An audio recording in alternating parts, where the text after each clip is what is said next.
bring the meeting to order at 6:04. Let's do roll call. If you could please just check in on your pads.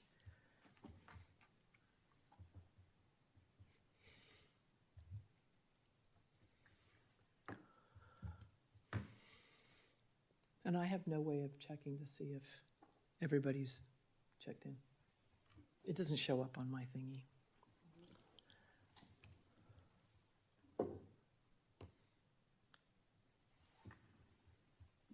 Are we good? I can't see the roll call thing, but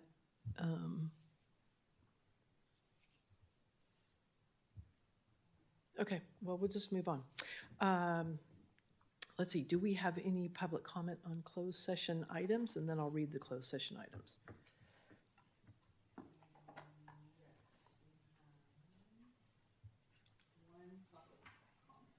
Okay. On closed session?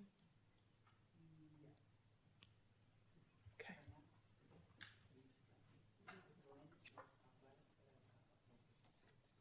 Okay.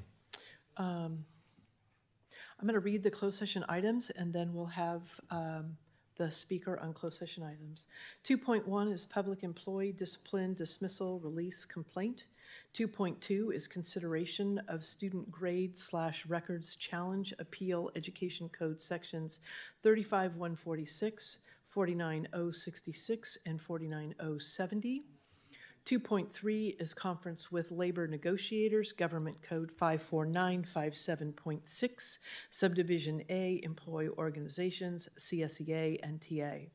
2.4 is conference with legal counsel regarding anticipated litigation, significant exposure to litigation pursuant to Government Code 54956.9, 2 cases tonight. 2.5, student expulsion. We have 3 cases, 2425.1, 2425.2, and 2425.4. Public comment, Ms. Villa. Good evening, Board President and school board members and executive cabinet. My comments right now are in regards to negotiations. And the comments specifically made at a prior board meeting at the end of, towards the end of the board meeting. Well, it's not funny by all means, but to, in a sense, make a statement that I, as head negotiator, do not know what my members want for me and my team to negotiate. That's a funny statement. So if we're talking about negotiations, I was just in a meeting yesterday, and somebody reminded me of the comment of the statement, the definition of insanity is doing the same thing over and over again and expecting a different outcome. Well, I mean, we've just lost our head of MOT. Okay, so the 17 positions that I brought up at a previous meeting, that number is now jumped up to over 27 vacancies, 15 alone at the junior high or at the middle school. Eduardo will be a fabulous principal. I'm not saying anything to his nature, but that guy's walking into 15 vacancies at the middle school. So we need to do something different. Being the lowest paid in the county, or I think we're next to last, or there, doing the same thing again, over and over again. Again, it's not a funny situation, but we need to do something different. 15 vacancies for Mr. Guerrero, 15, 12 at the high school, a handful in elementary. It's not real for you guys because you guys aren't the ones who have to carry the load. The teachers do. The counselors do. The media information librarian at the high school, he does when we fill that position. We carry the load, not you guys. So, something to think about. Thank you. Thank you. All right, and we will recess to closed session. Thank you.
Are you ready?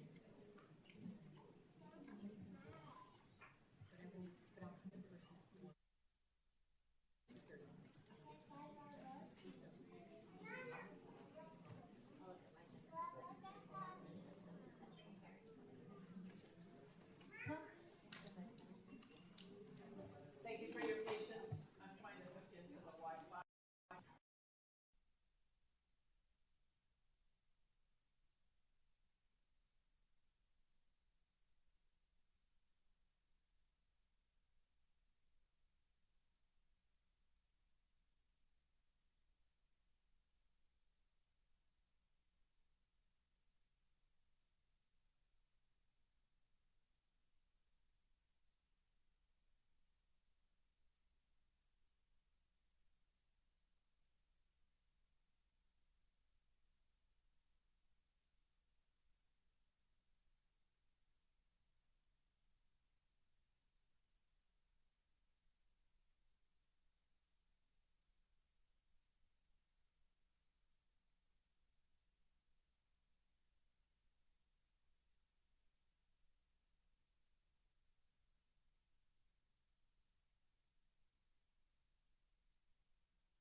Upon returning from closed session, the Board of Education did hear an appeal and have decided to uphold the teacher's decision on that case.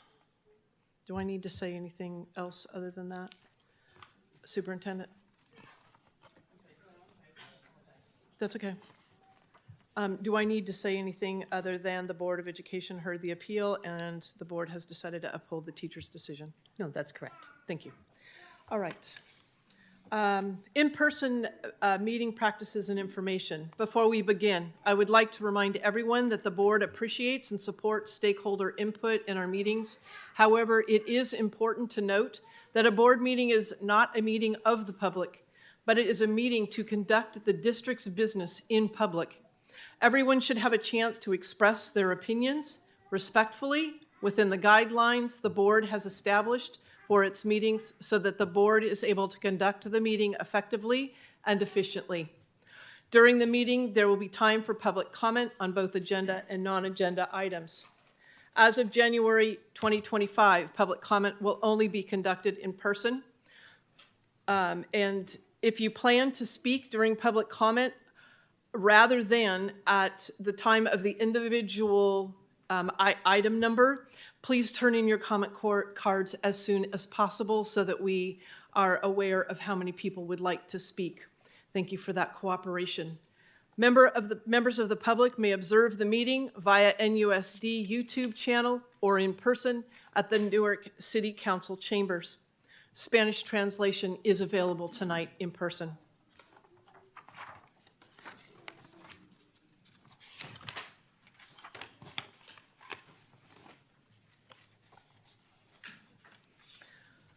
Okay, we will have about 40 minutes total for public comment tonight between the agenda and non-agenda items. I do have 14 comment cards at the time. Are there any other cards that people would like to submit at this time? Okay, based on us having 14 cards, I'm going to ask the board to reduce the time to 2 minutes per speaker tonight so that we can listen to all the people who would like to speak. And I am also going to I'm going to move one agenda item forward, and that is that I am going to move the superintendent's report prior to public comment. The next step of our agenda is the Pledge of Allegiance. Please stand. I pledge allegiance to the flag of the United States of America and to the republic for which it stands, one nation, under God, indivisible, with liberty and justice for all. Thank you.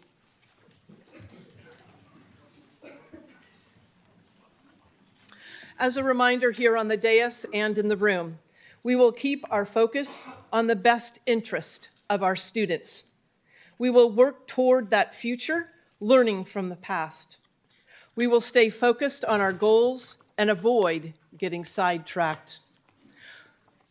We will build upon the ideas of others and look for common ground, and we will paraphrase for understanding as needed. When we have a difference of opinion, we will debate the facts of the situation and avoid personal criticism. We will address processes and not people. We will respect differences. We will never dismiss or devalue others. Approval of the agenda. Would anyone like to pull an item tonight on the agenda? I would like to move that we approve the agenda with the moving the superintendent's comments from number 9 to prior to the public comment. Okay, I thank you. second that. All right, thank you.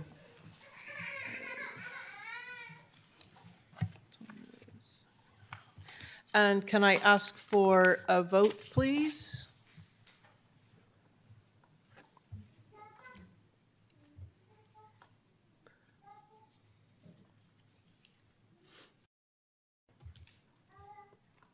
Okay, we have 4 yes and no no's, and Member Block is out of town tonight, and so is Member Lee, which is why we will not be having votes from them tonight. Thank you.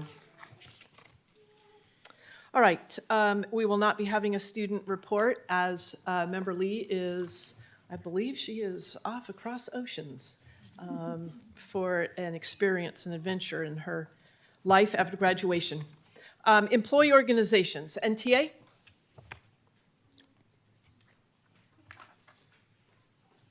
Right. Good evening again, Board President, Board members, and Executive Cabinet. My comments tonight are more of a joint message with CSEA. CSEA President Maria Huff is not here today. So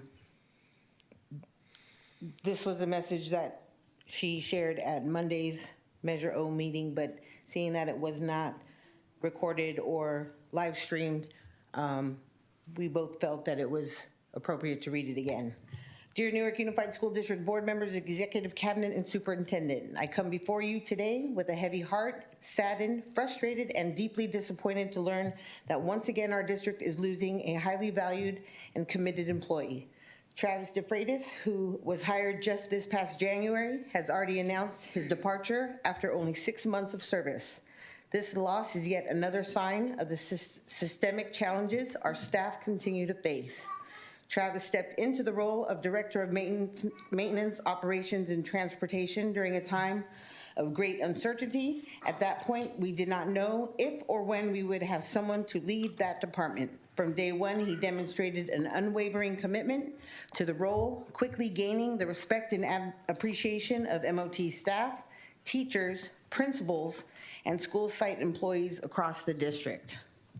His leadership, dedication, and work ethic made an immediate and lasting impact. Despite the short time he has been with us, Travis has taken on an extraordinary amount of responsibility. In addition to the core duties of his role, he has managed numerous pressing issues, including facility repairs, ongoing irrigation and plumbing problems, HVAC concerns, site leaks, and the significant custodial shortages that have plagued our schools. He has done all of this while being one of the lowest paid directors in our district. Travis has constantly gone above and beyond, offering his support wherever needed and handling district facility matters with care, professionalism, and dedication. He is a leader in the truest sense, attentive, approachable, and responsive. It is truly disheartening to see another strong leader and asset to Newark Unified leave, not because of performance, but because of broken promises and a lack of support from those in leadership. This situation raises serious concerns about how we value and retain our employees, especially those who go above and beyond to serve our students and community. We urge the board and executive cabinet to reflect deeply on this decision and the pattern it reflects. We cannot afford to continue losing strong, committed leaders due to internal failings. I hope you will take this opportunity to consider what actions can be taken now and moving forward to better support and retain the talent our district so desperately needs. Now, I'm going to remind you of what you just said, Board President Jones, for the best interest of our students. Not only Travis, but our teachers too, our counselors, our support staff. That is our stability. That is who we need to retain for the best interest of our students. Thank you. Thank you. Numa.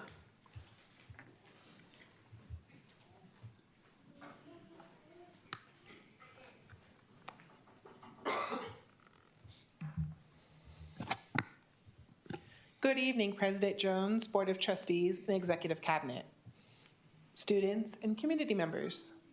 We did it. We made it to the end of another school year. NUMA is proud to include in our accomplishments this year professional learning, professional conferences attendance by both certificated administrators and classified management members. Our members are committed to leading by example as lifelong learners. We have provided leadership through impactful changes at the highest level of our district. We have worked alongside our label partners of NTA and CSEA to strengthen working relationships and improve the student experience in many ways. The board's support has been felt as you have visited school sites, attended special events, and have filled your calendars with promotions and graduation ceremonies. We all look forward to working alongside each of you and the president of the Highlights of Newark and our Management Association next year. Have a wonderful summer break. Thank you. Thank you. All right, Superintendent, your report, please. Thank you. And good evening, everybody out in our audience this evening. I know you've come here with a heavy heart tonight to discuss some things with us. We have seen your emails, we have read them. I want you to know we are responding to your concerns. So I'd like to be able to express, some of you may have already seen this through some of my email responses to you. I want to thank you for expressing your concerns regarding the potential closure or relocation of the Cadango preschool and child care programs. Newark Unified School District is actively working in partnership with Cadango to explore collaborative solutions that would allow the programs to continue operating and to ensure that the continued support of our Newark families. We appreciate your patience and engagement as we work to continue this partnership, and we look forward to providing you with an update within the next week. In community, this is signed not only by myself, but also by Scott Moore, who's the Chief Executive Officer with Cadango. I want you to know that we are working together. We had a good conversation today. And so I just want to make sure that you're aware of that, because I know many of you are going to get up and speak on the issue tonight. But I wanted you to know what was going on and let you know that we are very concerned and we do appreciate your time. I'd like to apologize for not returning some emails a little sooner. I know they started last week. I was out on bereavement. My father passed away, and so I apologize. I was just returning phone calls as of yesterday. So thank you so much for your time and your attention. I want you to know this matter is very concerning to, I think, all of us. You're our community. Your kids eventually are going to come to our schools, and we know that. And I'm glad that you're out here tonight for our community and that you're, as a partner with us. I can tell you that the parental side of it is an extremely important piece. We see it deeply at the elementary, still see a little bit at the middle school. Sometimes the high school kind of comes and goes. But we need you to be an active partner with us. And that really is what makes us a stronger and better school district. And so I wanted to share that with you here this evening and just thank you for being here and thank you for your time. I've got a couple other items too I'd like to share with you. We had a student from the River of Words International Art and Poetry Competition. This was done for first, second, and third, and fourth and fifth grade graders and kindergartners. And we had a student who participated, Manju Goyal. It states, "Dear parents and guardians, thank you for supporting your student to participate in the International Art and Poetry Competition. This international competition is organized by River of Words, an organization that promotes the environmental literacy. River of Words inspires students ages 5 to 19 to translate their observations into creative expression. We had about 10 art and poetry submissions from Kennedy. Overall this year, there were a total of 2,100 art and poetry submissions across 11 countries and 18 U.S. states. Out of all the submissions, about 90 art and poetry pieces were selected in different categories. And although none of the entries from Kennedy were selected for this year's art and poetry competition, I'm incredibly proud of the creative and hard work our students have put in for their submissions. And we encourage everyone to continue nurturing their artistic talents and look forward to seeing more inspiring work next year. I'm thrilled to announce that a 5th grade student from Birch Grove Intermediate has had 4 poems selected for the competition. And I don't have the poems here with me this evening.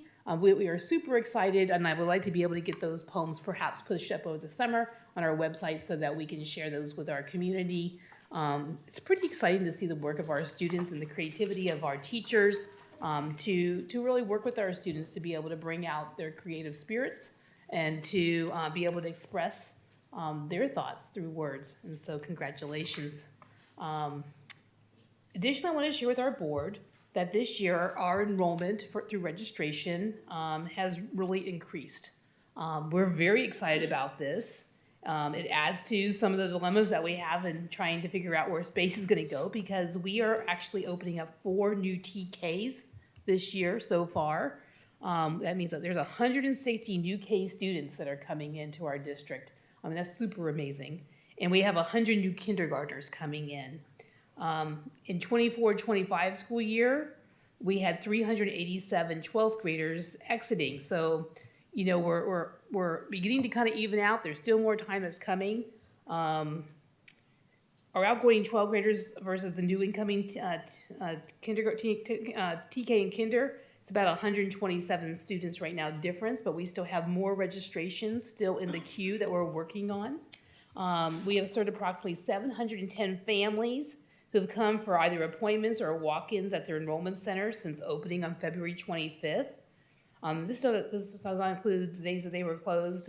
You know, we also do expulsions and SARBs, and we work with some of our families for specialized meetings. The enrollment center is open Monday through Thursday this coming summer. Appointment bookings as well as walk-ins are always welcome and available. And we're just really excited about where our data is going to right now for our registration. I mean, we might actually have a flatline year in looking at the numbers as we're looking across the entire district. And we actually are opening up a few more classrooms than we had originally anticipated based on our typical trends. And so it's really exciting that this is happening right now in our district. And I think this is just a great opportunity for us to be able to get the messaging and the word out there that we are still open. We still are welcoming our families. We still have seats available. And if we need to add more teachers, we're going to add more teachers and more classrooms. We've got plans as we continue to monitor where our students are coming from, and we are working hard to try to serve all of our families and put you in the locations where you want to be. We're trying our very best to make that happen. And so I'm very excited about that. And then this evening, well, later on, the board will be looking at an item on what to do with induction. We have our own induction program, and you know, our teacher induction program here at Newark Unified School District has been a longstanding, successful, strong program. It's served Newark as well as many other school districts at one time when it was like consortium lead. This was really, you know, a lot of the work was done by our director, Leonore, who just did like an amazing job.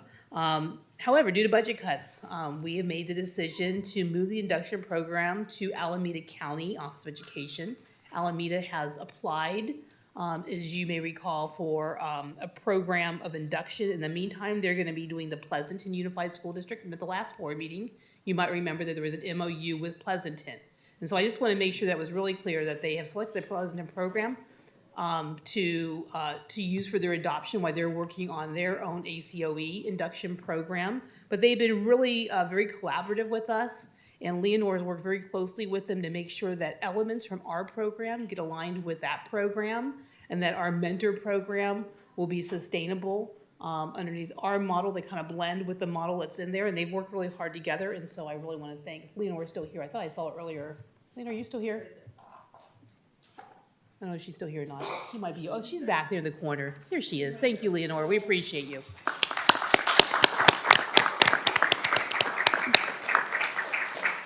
There's years and years and years of work that have gone into this to be able to help and support our new teachers through induction and for the mentors to have the resources that they need. And because of the work that we've been doing in collaboration, I hope that will continue to help foster it. But before you this evening is an item that's on your agenda where we're asking you to put our induction kind of on a pause. We're not getting rid of it, but we're going to put it on like on an academic kind of pause kind of a thing. I just want to make sure that you understand what that was and how this relates to the MOU that you had approved at the last board meeting and why this item's coming back this way. So this is about our induction program, putting it kind of on a pause hiatus with the Commission on Teacher Credentialing, letting them know if for some reason the program with ACOE does not work out, we can always bring our program back versus discontinuing it. So I think it's important to understand that particular piece of it. And that really concludes my report for this evening. We've got our summer school that started. I saw Mr. Murphy in the back. So Dr. Murphy, thank you very much for being here this evening. I know you've had a busy schedule this week with students being there. We're trying a different model this year. It's an intensive summer school model for students being there for a total of 10 days. And they are working hard through that. I think the enrollment was over 250. Yeah, so good turnout. That concludes my report. Great, thank you I'm so sorry. much. Oh, yes, we talked about translation services in the beginning of the meeting, so we do have translation services available if someone needs it when you're called up. Please let us know, we'll be happy to help you. Okay. Yes. Well, if I could bring that window up, I'd be really happy, but I can't find that window. Let me see if I can find it under, nope, that's not the right button. Hang on. I'm trying to find that button. And I'm not having luck. Hang on a second.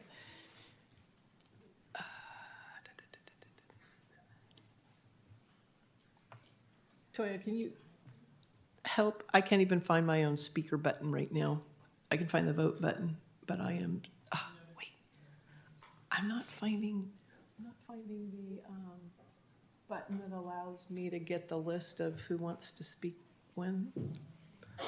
I don't know what happened to it. It used to just pop up, but that's not the one. Oh, there it is. There you go. Thank you. See, I just had to have you over here for confidence, I guess. I just needed to hit controls again. Okay. Member Thomas, you had a comment? No, I'll cancel. Oh, okay. Member Hill. Thank you, President Jones. And thank you, Superintendent, for your report. And congratulations on the work that you and staff have been doing to stabilize our enrollment. So from the time that I've been on the board, I can't recall a time when we didn't see enrollment declines. So the fact that it looks like it's stabilizing, that's really great news. So thank you. There might be a little decline, but it's not what it's been in the past. So we are hopeful, and there's still families in the queue.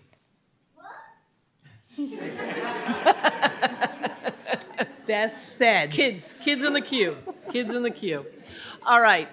We are going to start public comment. We have one for 8.1, which is non-agenda items. And Ms. Eustace, this is your turn.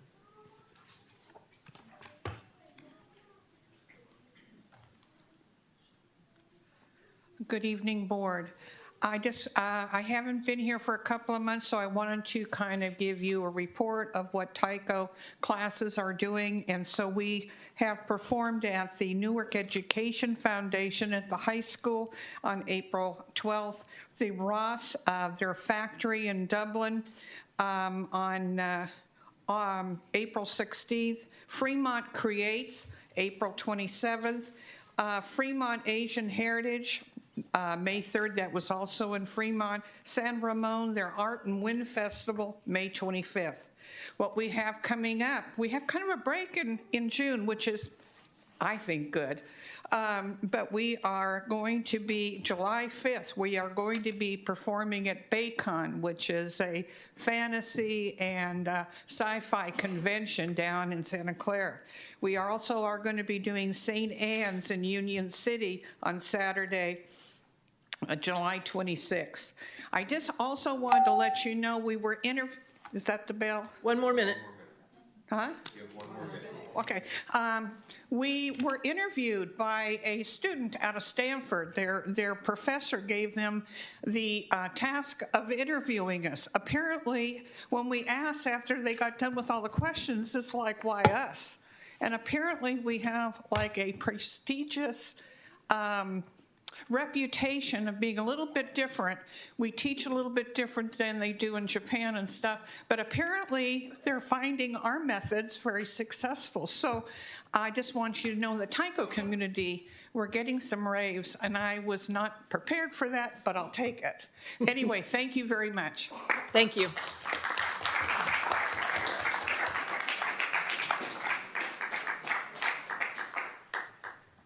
Okay, I'm going to just double check. And I will apologize right now if I mispronounce your names. Even as a teacher, getting the kids' names correct was not my thing on the first day. So I will do my best. But if I may just say a first name, just to bail myself. Okay, so the first speaker that I have is Cheyenne. And is it Cook? Cook? Did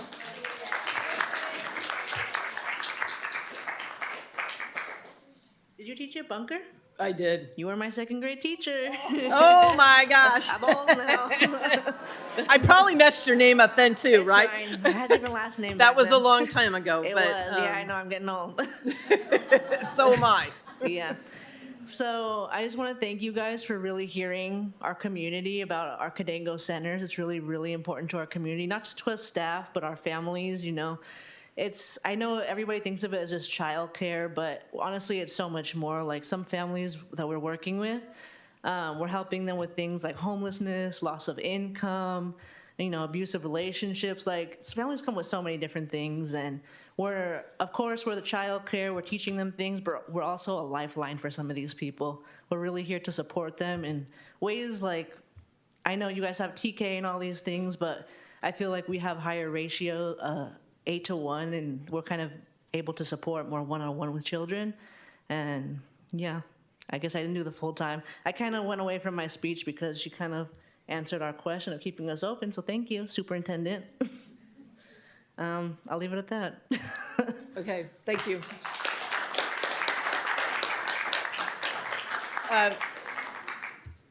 Lizette?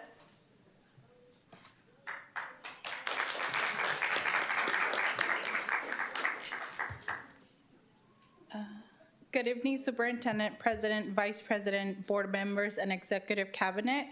My name is Lizette Frausto, and I am the parent organizer with Kidengo's advocacy team and a former Kidengo parent. Tonight, I am not only here speaking as an advocate for Kidengo children, families, and teachers, but as a mom of 3 children, ages 10, 9, and 2. My 2 oldest children attended Kidengo in Oakland when they were about 18 months old. Thank you, Superintendent, for that message that you gave earlier. And we do want to thank you and the board for working with Kidengo to explore collaborative solutions that would allow Kidengo to continue centering the needs of children, families, and teachers in Newark. I do still want to continue with what I had because it does shows what Kidengo is. So before I continue, I want to share why Kidengo is important to me as it is to all of the families, teachers present here today. When my 9-year-old son was 6 months old, he suffered a traumatic event with a family child care provider that resulted in a hospital stay due to a subdural hematoma and multiple renal hemorrhages. After receiving this diagnosis, I was told my son was shaken. After this traumatic event, I did not trust anyone else with the care of my children. This changed when I found Kidengo. Not only were my children enrolled in a high-quality, safe, and nurturing environment, they were learning and receiving skills to prepare them for kindergarten and life, just like all these children here in your Newark community. They are now going to enter 4th and 5th grade and have had many academic awards in school, and this is all thanks to the care and education they received at Kidengo. With long wait lists for care throughout the state, only 19% of California kids ages 0 to 5 who are eligible for subsidized childcare are able to access it. And we currently have 168 children on the wait list for our Schilling and Coyote Hills Center. So we want to just make sure that we must preserve these programs that parents have come to trust with their babies, toddlers, and preschoolers. Thank you. Thank you.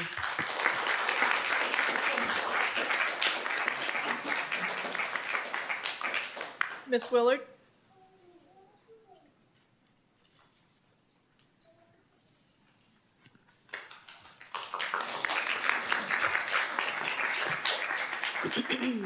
Thank you. Good evening, everyone. I came here to advocate for my daughter, Aaliyah, and her growth experience at the Schilling Kindergarten Center, and to speak on how much this program has transformed our lives. I am going to be transparent and start off by sharing briefly on how the Schilling Center has helped us and other parents possibly in similar situations. I am recently separated, now a single parent who has gone through some rough times. Kindergarten has been an outlet for Aaliyah and I. It has given both of us a safe place to heal and move forward. The staff there is one of a kind and has always been supportive with both our needs.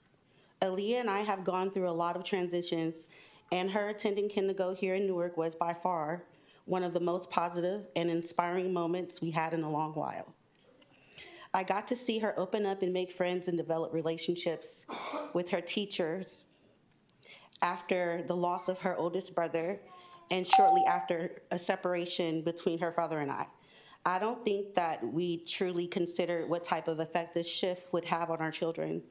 Aaliyah is finally in a comfortable setting outside of home, and the staff there has made this transition in our lives that much easier. The Schilling Center and staff, Mrs. Dolly, Ms. Chavez, and Ms. Luna, has been more than just a school, but a safe haven for Aaliyah and I. I am grateful and I'm thankful for all the board members and the superintendent for their time and reconsideration in keeping this program available for the Newark residents and community. Thank you.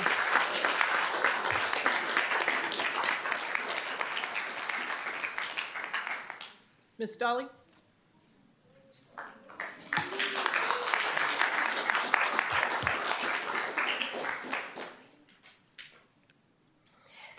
Good evening, board members and superintendent.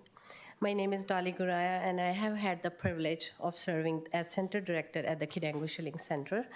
I come to you tonight not only as a leader, but as someone who has dedicated her career to early childhood education, because I truly believe every child deserves the opportunity to grow, to thrive, and to be supported in a safe, nurturing environment.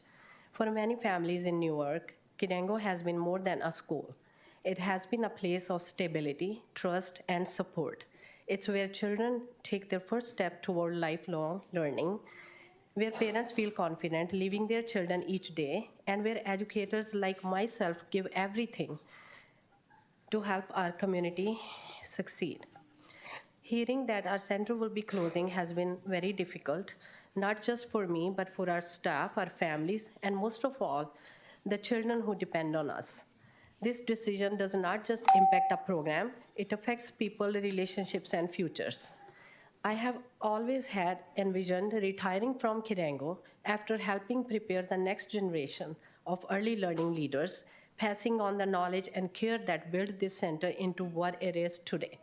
I wanted to leave knowing that what we build would continue to grow and serve in this community. That opportunity is not at risk, now at risk far too soon. I ask you to please consider the real impact this closure will have.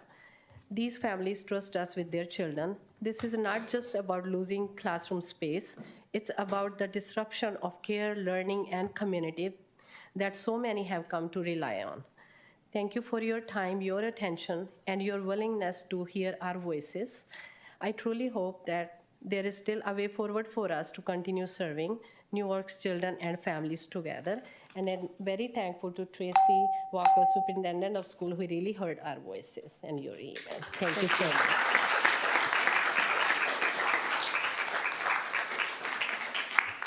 Naomi?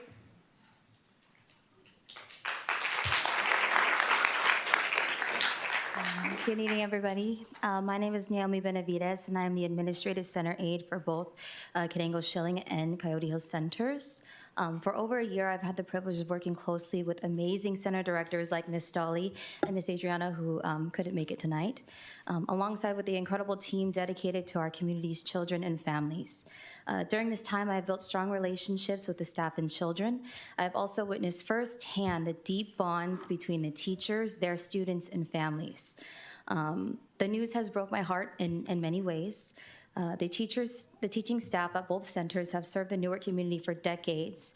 They are some of the most selfless, devoted, and passionate educators I know. Many have dedicated their lives to these centers, planning to retire here, as Ms. Dolly has mentioned. I also know Ms. Wana has been her second hand for a long while as well. And Ms. Cheyenne, who spoke earlier, who has dedicated her, I believe, 10 years to the center as well. Their work is more than just a job. These teachers work tirelessly to provide the highest quality care and education. They deeply care about the well-being, development, and future success of their students, not only for kindergarten, but for life. The centers serve children from many ethnic backgrounds, including dual language learners. Excuse me, I'm sorry. The centers serve children from many ethnic backgrounds, including dual language learners. At Coyote Hills, a new toddler classroom recently opened with staff who had just secured permanent positions, who are now, not anymore, left scrambling for new placements. I would like to thank the superintendent for reversing this decision, and I think, and I hope that we can continue to partner in centering the needs in children, for children and families. Excuse me, I'm so sorry, I'm so nervous. Thank you, guys. Thank you.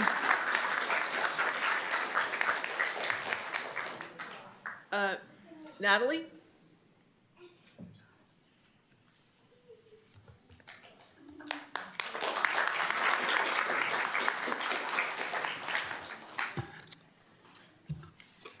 Okay. Good evening. As a parent affected by your decision not to continue the lease for our Cadango centers, I am disappointed that the district is treating its families this way. The short notice you gave to Cadango was inexcusable at best. Parents of your youngest learners were blindsided and shocked. This does not reflect well on Newark Unified, especially for families with toddlers living in Newark. Some families walk or take the bus to get their children to preschool. Now they will need to find a way to reach another city if they're lucky enough to even find an open spot at another Cadango center. On top of that, the preschools and other forms of childcare in our community are significantly more expensive and often difficult to access. This will create financial hardships for many families who are already doing their best to make ends meet. Affordable, high-quality early childhood education should not be a privilege, it should be a priority. More importantly, our children have established routines with Cadango to set them up for success in the years to come. They have built friendships at Cadango with other kids from our neighborhood. That is supposed to be one of the things that makes Newark great, our neighborhood schools, and one could argue that starts with Cadango. I also want to add that the Cadango teachers never referred me for special education assessment, so I don't understand why that's one of the rumored reasons the district no longer wants our students in Newark. Another rumor is that Cadango costs the district money. If that's the case, why not negotiate a new agreement? Yet another rumor is that the buildings are in poor condition. Let me remind you that we, the voters of Newark, passed the bond measure for Newark facilities. So be honest, what is the real reason? The only explanation that makes any sense is that your administration simply doesn't care. I believe that the board members care. So board members, please direct your administration to renew the lease and work together with Cadango to keep your families in Newark. With that being said, we did see the email, and you did say something, Superintendent, and I appreciate that this decision is being potentially reconsidered, but even with this knowledge, I had to make the statement I originally wanted to say. Thank you. Thank you.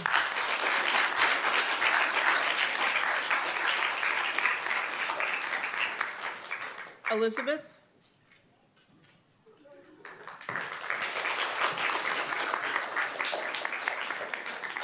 Hello, good evening. Sorry, my allergies are kicking up. Good evening, board, superintendent. I'm a Cadango employee. I'm going to read what I wrote. I am Elizabeth Hours. I'm a mental health consultant, and I work for Cadango. And I provide mental health consultant services to the Schilling Center, and I've been there for 3 years. And I also live in Newark, so I'm also a resident. And actually, many moons ago, I attended Schilling School back in the day. So I appreciate being there. So I have been providing these services for 3 years now. There's lots of other people that are behind the scenes, such as myself, administrative center aides, we have behavior therapists, we have developmental specialists. We all go to the classrooms, observe the children, observe the teachers, the interactions, provide support, refer to services, etc. So there's a lot of services that are being provided at Cadango at Schilling. Something else that we do is, so during this time, I'm sorry, I'm going to fast forward. So during my time at the center, I have witnessed many children and many families benefit from the care and dedication by the staff at the center. I have observed the families who bring their children daily to the center and share their appreciation to the staff in many ways. The teachers and families collaborate together, they work together to improve the child's learning experience at the center. So it's very important that the children continue to receive this wonderful opportunity and experience at the center because, as you know, Cadango preschools are well known to provide vulnerable children stronger foundations for success in their academic and personal futures. We focus a lot on the child's emotional and social skills in addition to academia. And as I mentioned, I support them, and a host of other people also support them to achieve that. And these children ultimately will be your children in the school district. So we want to set them up for success and to be able to be good citizens in the future. Thank you. Thank you.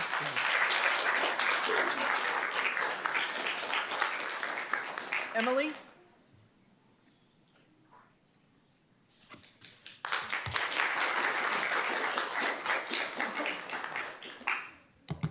Good evening, Superintendent, President, board members, and Executive Cabinet. My name is Emily Guerrero. I'm a parent. I live in the city of Newark. I am here to speak for my daughter and why Cadango Coyote Hills is important to my family and community. I have a 4-year-old daughter. She was born premature at 30 weeks and fought hard for her health, as well as having to understand and learn to grow up in a split home. Her education and care at Cadango Coyote Hills has helped her become a caring, independent, and responsible little girl. I have never seen my daughter more happy and comfortable in an environment with not only the staff showing her love, but as well as her classmates. It's her home away from home.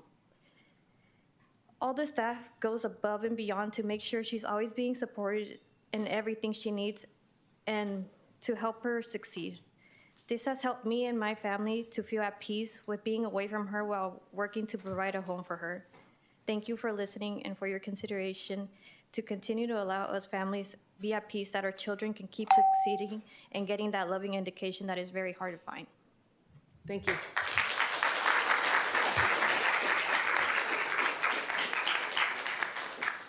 Sebastian?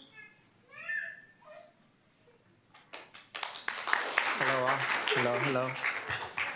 I want to thank you guys for being here and listening to us. My son, he's 3. He goes to Schilling Cadango. He is very emotional. Some mornings are very tough leaving him because, of course, he wants to be with us. I remember him crying so much, his teacher grabbed him, took him to the table separate from everyone, and just coddled him. Listening to him, holding him, comforting him, listening, telling him, I know, Santi, I know, I'm sorry, but hugging him. Seeing that, I felt okay to walk out the gate and go through my day at work. The days I am able to pick him up, which are not every day, when he sees me, his teachers say, hey, Santi, your dad is here, and are so happy for him. Before telling him to pick up his things, they are emotionally connected. They know how happy he gets. Some days they even picked up after him just because they knew he was so happy. His teachers didn't want to interrupt. They could have said, wait, Santi, before you leave, you need to pick up your things because those are the rules. These teachers are just so emotionally connected. I feel so good leaving him there. One other morning, his mom dropped him off. running super late. He didn't want to be outside with the other kids. There was a teacher inside in her break and said, leave him here with me. And she spent her break, her alone time, to be with my son because they are so emotionally connected. Now his classmates, they know how sad he gets when it's drop off, that they surround him, hug him, try to make him laugh and make him feel wanted. These 3-year-old kids, they're so sweet of him. The shilling Kandango was a good thing in our life. It's what we bragged about. I trust the staff. This is a family. This is Newark. And what I know, Newark always looks out for one another. And this is the best, safest place I know they could be. So thank you, guys. Thank you.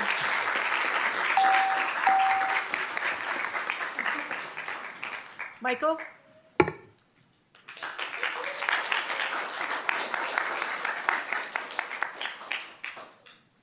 I'm going to read what I wrote earlier, but thank you. Dear Superintendent, President, Board members, and Executive Cabinet, my name is Michael Henry, and I'm the Center Director at Kandango Paul Miller Center in Fremont. I'm here to respectfully urge you to reconsider your decision to terminate the lease agreements for the Kandango, Schilling, and Coyote Hill centers. These closures would directly impact my center. Many of the children and families currently enrolled in Schilling and Coyote Hills will be uprooted and placed at Paul Miller. While we welcome them with open arms, I'm deeply concerned about what this disruption means for those families. It goes against one of our most important values in early education, continuity of care. Children thrive when they are rooted in stable, familiar environments. Being forced to leave their center they know and trust with educators they build relationships with can be a traumatic experience for both children and parents. It also places additional pressure on receiving centers like mine, which are doing their best to maintain high-quality care while managing transitions that are outside of families' control. I urge you to recognize the real and lasting impact that will have on the children and families of Newark. These are the same families who will go on to be served by the Newark Unified School District, so protecting their access to stable, high-quality education should be a shared priority. Thank you for your time and consideration, and I hope we can continue to work together to center the needs of the children and families in every decision we make. Thank you. Thank you.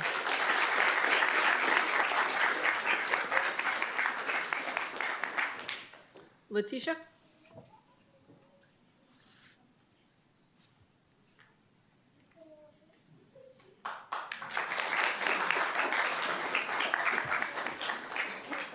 Thank you, everybody. I'm so happy to hear the news, Superintendent, for the negotiation of continuing with this program.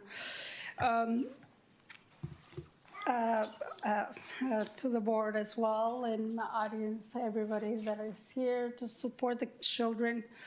I think if something is really deep in my heart to help, and that's the last thing I want to do in life, is help the children.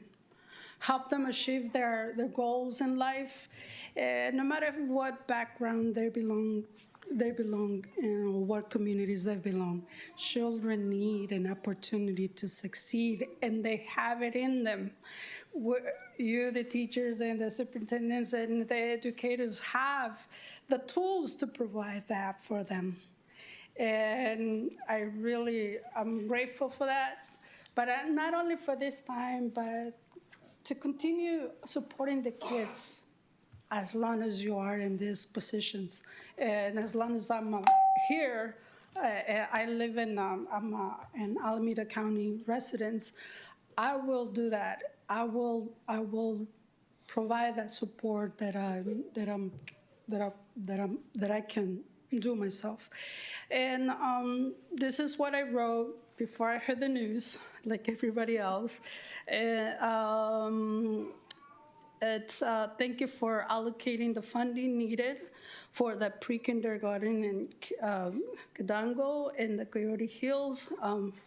That's a support program for children, and and definitely thank you for continuing providing the crucial and needed education for children in this community.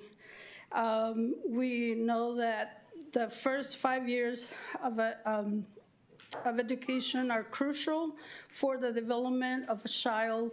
Without that assistance and support of the professional, it may put some children at risk not acquiring their academic potential. Education is the path for acquiring knowledge. If I can That's kind of just- our time. Can you just summarize it really Well, quickly? I have a brain, I'm a survival, brain injury survival, and it takes me a little longer, but I'm like 1 minute away, not like 30 seconds away from finishing. I'll appreciate it, ma'am. Thank you. Education is the path for acquiring knowledge in all the areas of the development for a child, and it will increase their potential to succeed and become productive citizens in their communities and eventually in society. That's what we need. We need a wonderful society with wonderful educated children. Thank you. Thank you.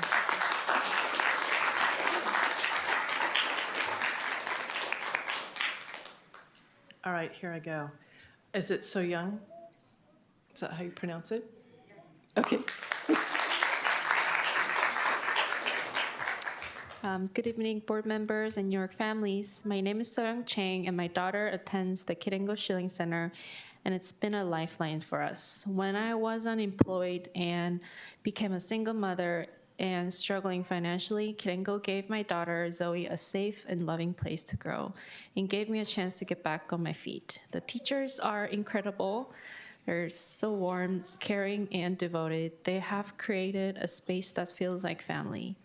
Now that the 2 of Newark location is closing, families like mine are facing longer commutes, more stress, and loss of a trusted, stable place for our children. Please don't let that happen. Newark families need access to local, affordable early education, and we need Kirengo to stay here. Thank you for listening and for standing with our children. Thank you. Thank you.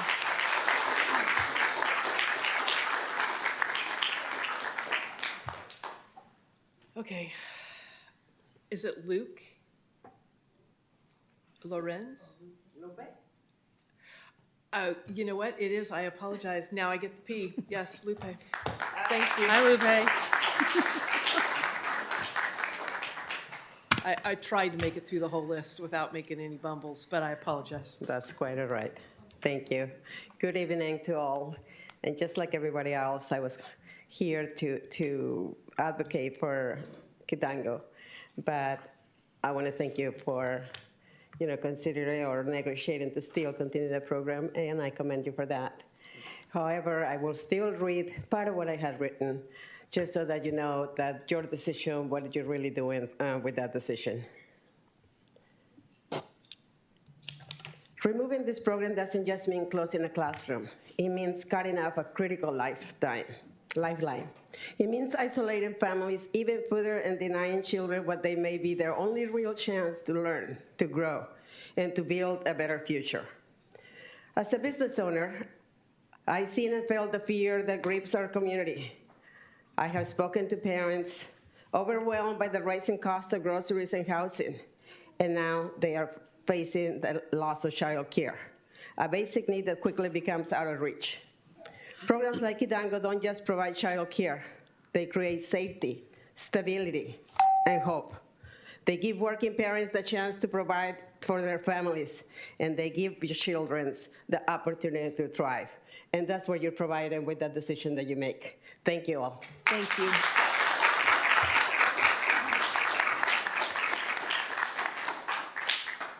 So I would just like to say on behalf of the board, thank you all for coming, expressing your feelings, and listening, that we are really trying to make an effort to see what we can do to work together.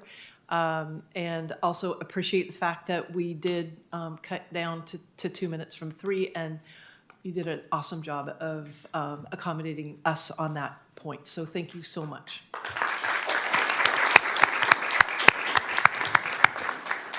President Jones, may I have just a moment real quickly? You sure may. Thank you very much. To our families out there, I want to share with you, we have a number of positions open in our district. If you know of someone that wants to work, please check out a site called EdJoin, or else you can call our offices. We would love to have our families, parents, community members come back and serve our school district. And there are many, many positions out there. If it's something that might be able to help you, we want to let you know those positions are sitting out there. Some don't require teaching credentials. Some of them are classified positions. And we are looking for good people that want to serve our children in our community. And I think you might just be a great voice for me here this evening to be able to share that information with. So I just wanted to thank you for your attention on that. All right, thank you. We are moving on to staff report, and this is programs and contracts funded by ESSER.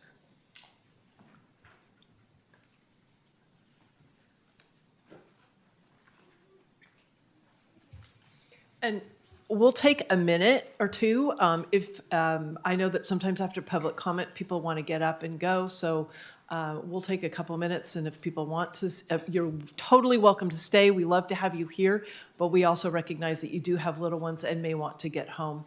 And this would be a good time for you to just to go if you would like to.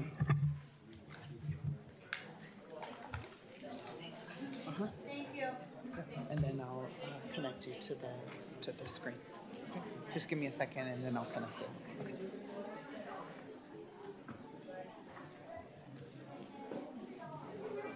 You're so far away. You're so far away. No, I know. I know. I always forget to turn my hotspot off. I probably should just leave it up so that I don't forget.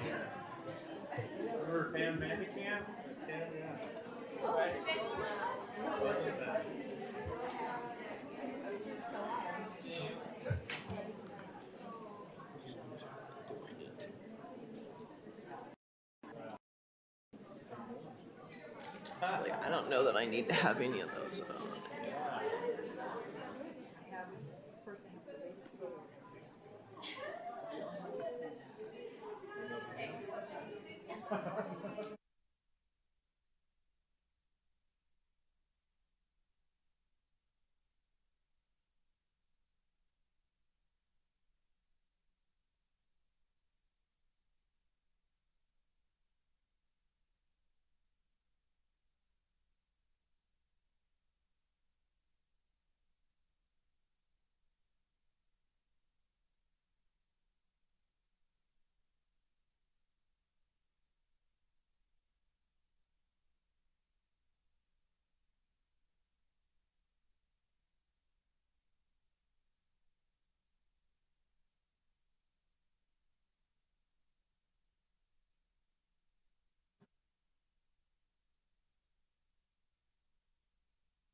do just play music all day, which will be really fun. She's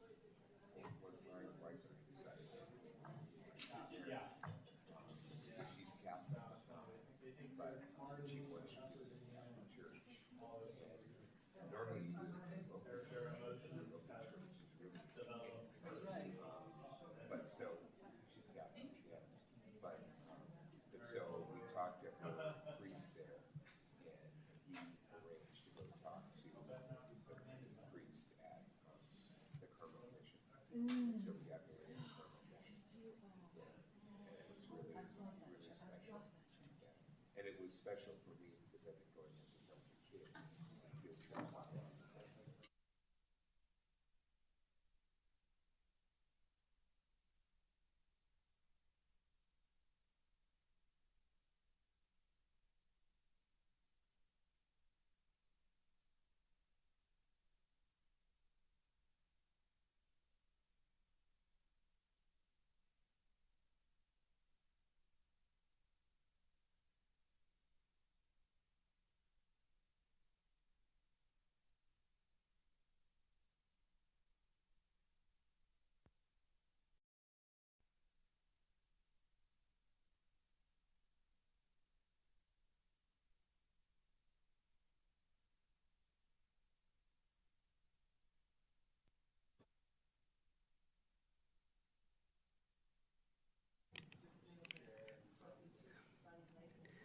All right, I think we're ready. Thank you, Nancy. President Jones, are you ready to get restarted? Yes. Perfect. Okay. All right, well, I'm excited to be able to introduce Nancy. Nancy's going to report on our ESSER 3 snapshot. This is a annual report that we're supposed to be giving to our board. I think this is probably the final report of ESSER because we've actually concluded all of our funds that we have for that. And so, Nancy, I'll turn it over to you. Thank you for presenting. Thank you. Good evening, President Jones and respected trustees and our superintendent, assistant superintendent, cabinet member. So this report shows how we spend CARES, ESSERs, and COVID-related expenditure covered from fiscal year 1920 through fiscal year 24-25. So this report just show all expenditure we spent it. So current year, 24-25, only 2 funds had a remaining balance. Resource 3214 accessory learning loss. So we spend the remaining balance of $49,205. And another resource, 3219 ELO learning loss, we spent the remaining balance, $353,380. So both were primarily used for purchasing technology supplies such as PC and the computers. So next slide. Next one. Yeah. We have a graphic show how we spent.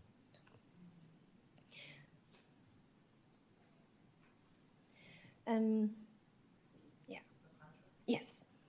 So this one you will find what's our how we spend this one based on different category. So you will find we spend 21% for books and supplies and the same percentage for services. And we spend 27% for certificate salaries and 11% for classified salaries.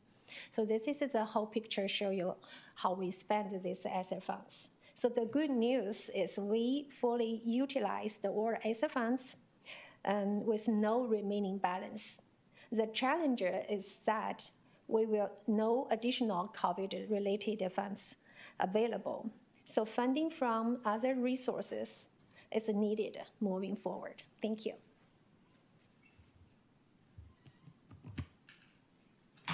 Any questions? Thank you. Appreciate that report. Are there any questions from the board members?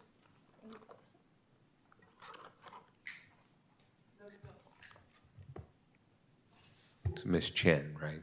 Yes. Yeah, so thank you for all your work. And so basically, we've spent all of the COVID money, the ESSER money, and which is great. And and what you're saying now is that there's no more funding that's coming from that source, correct? Yes. No Okay. more ESSER one-time funding available. Okay. Yeah, Well, we need to find other. thank you for your report. Thank you. Thank you.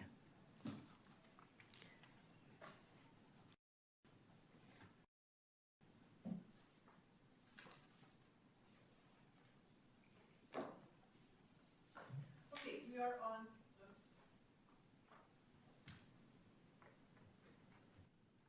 on to new business, presentation and public hearing for the 25-26 update to the 24 through 27 LCAP and the 25-26 LCAP budget overview for parents. Yeah, thank you, Board. Introducing this item this evening will be our Assistant Superintendent, Karen Allard. Karen's been working very closely with our community this year and our employees of the district. This is the year, this will be going into year 2 of our 3-year plans. Is that correct? Year 2? This is, yeah, year 2 of their 3-year plan. And I will have her introduce what this looks like for this coming year for 25-26. Thank you, Ms. Allard.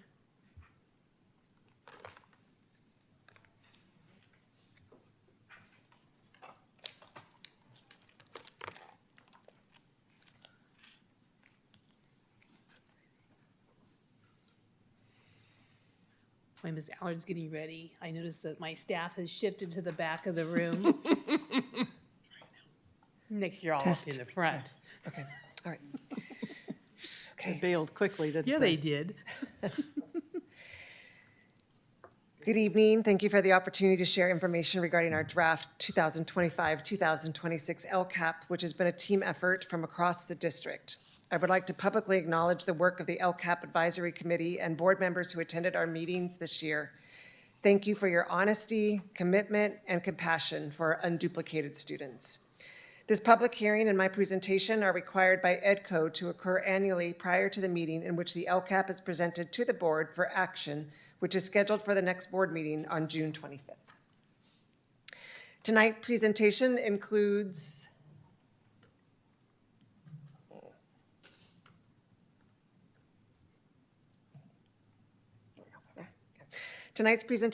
a budget overview for parents, key themes from collected feedback, and then updates to the LCAP for your consideration, as there are some changes to meet our obligations to our students. The district receives the majority of its revenue from local and state funds, of which 78% are the local control funds. Dr. Kemp will speak more about the allocation formula for the budget presentation.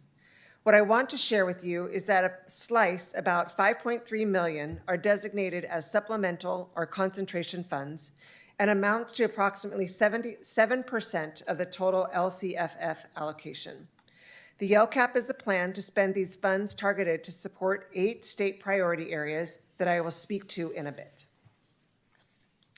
The LCAP is how the district, board, and community determine which programs and services we are investing in using state funds set throughout the local control funding formula to achieve positive outcomes for our students, in particular our English learner students, students from socioeconomically disadvantaged households, students in the foster care system, and students experiencing homelessness.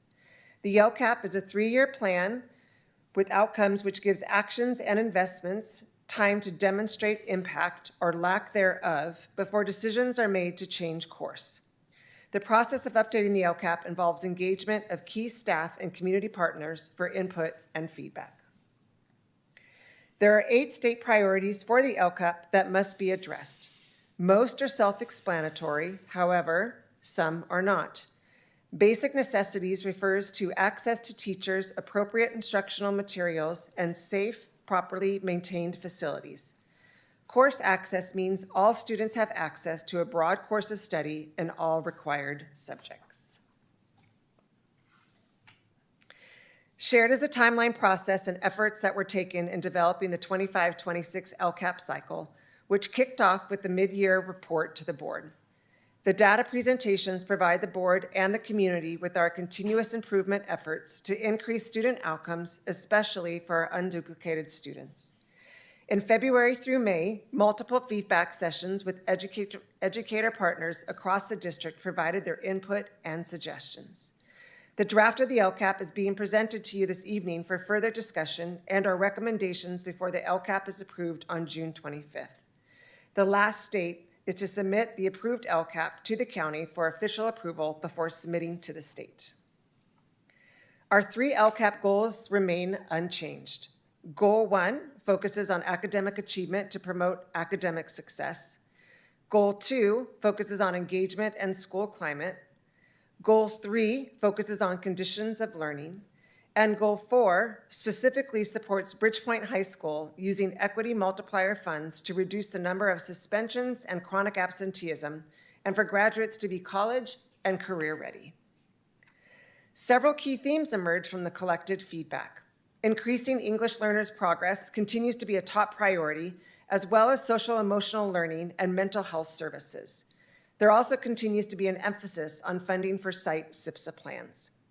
2 emerging requests are the need for a diagnostic assessment or common form of assessment at the high school, as we currently do not have one, as well as funding or scholarships to support our unduplicated students to attend planned events such as science camp. The next 5 slides will show the goals, actions, investments, and expenditures for the 2024-2025 LCAP. The 24-25 LCAP has a total of 26 actions. While all actions are presented, I will only highlight a few of them from each slide. A full description for each action can be read in the LCAP document. The structure of the expenditure slides includes the following: the title of each action and the action's description on the left-hand column. The middle column shares the budgeted amount for 24-25. And the last column on the right provides the year-to-date expenditures.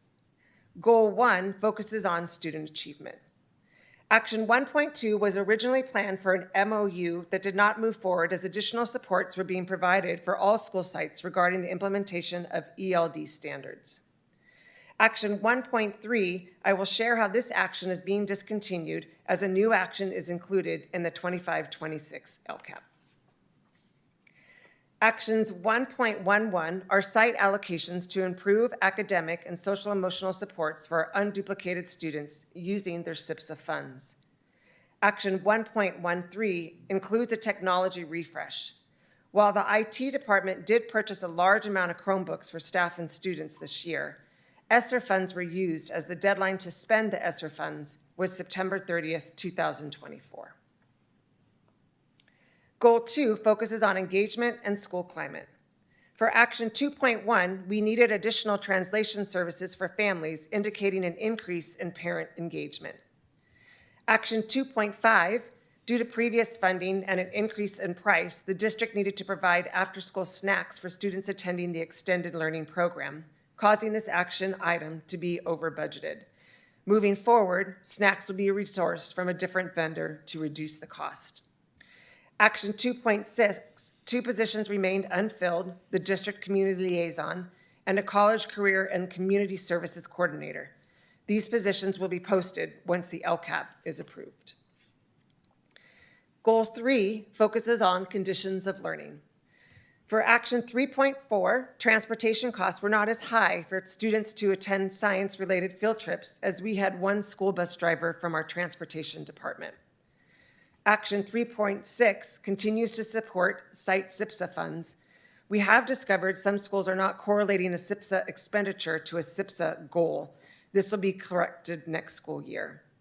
Finally, for Action 3.7, there was no expenditure plan, and we will be bringing a committee together to learn the safety needs at sites. Goal 4 is our equity multiplier funds solely used for Bridgepoint High School. The equity multiplier funds are additional state funds to eligible schools to support schools with the low stability rate. These funds are separate from LCFF supplemental funds. Stability rate is related to the mobility of the student population, i.e., students transferring in and out of a school. Using equity multiplier funds, a home and school community liaison was hired late in the fall. The next section looks at progress the district is making towards our actions and our 3-year LCAP targets that are reflected in our local metrics that have year 1 outcomes data.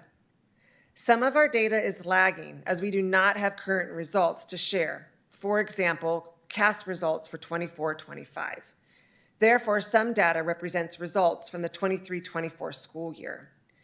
There are a total of 35 metrics for all 3 LCAP goals. The state requires specific metrics related to the 8 state priorities, such as CASP, suspension rate, chronic absenteeism, and data related to the California dashboard. I will be providing an overview of some metrics, while all metrics can be reviewed in the draft LCAP. For the structure of these slides, the metric is listed on the left-hand side with the corresponding actions. The next column shares our year 1 outcomes. The middle column is the baseline outcomes that were established last year for our 3-year plan. And the last column, titled 3-year target, are the results we strive to achieve by the end of the current LCAP cycle in 26-27. I have highlighted in blue bold font where we have made gains towards our 3-year target. For metric 1.2, it is exciting to note the gains that were made for iReady Math this school year, with the highest being 9% in 3rd grade. For metric 1.3, there was a slight increase in our SBAC ELA scores as we had a 0.13% from our year 1 outcome compared to our baseline. However, for metric 1.4, we had greater gains after 1 year with students consistently engaged in their iReady reading personalized pathways. The greatest gains are at the primary level, which we would expect as learning becomes more complex in the upper grade levels. This slide is an example of lagging data, as we currently do not have LPAC outcomes for 2024-25. However, we will continue to work to focus on our English learners and anticipate positive outcomes based on this year's data when the California dashboard results are released in December. Goal 2 focuses on engagement and school climate. Here we observe a slight decrease in our graduation rates and chronic absenteeism. We will continue to focus on our suspension rates. Although we reduced the number of suspensions by 50% from 23-24 to 24-25, there is still work to be done for the student performance groups that are represented in the LCAP. Our average daily attendance at the end of 2024 was 92.6%. As of the last reporting period, our ADA reporting to date was 93.85%, showing that we are making progress toward our desired outcome of 95%. Goal 3 focuses on conditions of learning. Metrics 3.2 and 3.10 focus on the annual California Healthy Kids Survey results. This climate survey is required by Ed Code every other year, and the results are showing a positive outcomes as this data was just collected this spring. These 3 metrics show that students are not only attempting to take these courses, there we go, next slide. Next slide. Which one? Just go to the next one. 3.2, right? No, I'm on the next slide. Yeah, metrics highlight. No, next slide.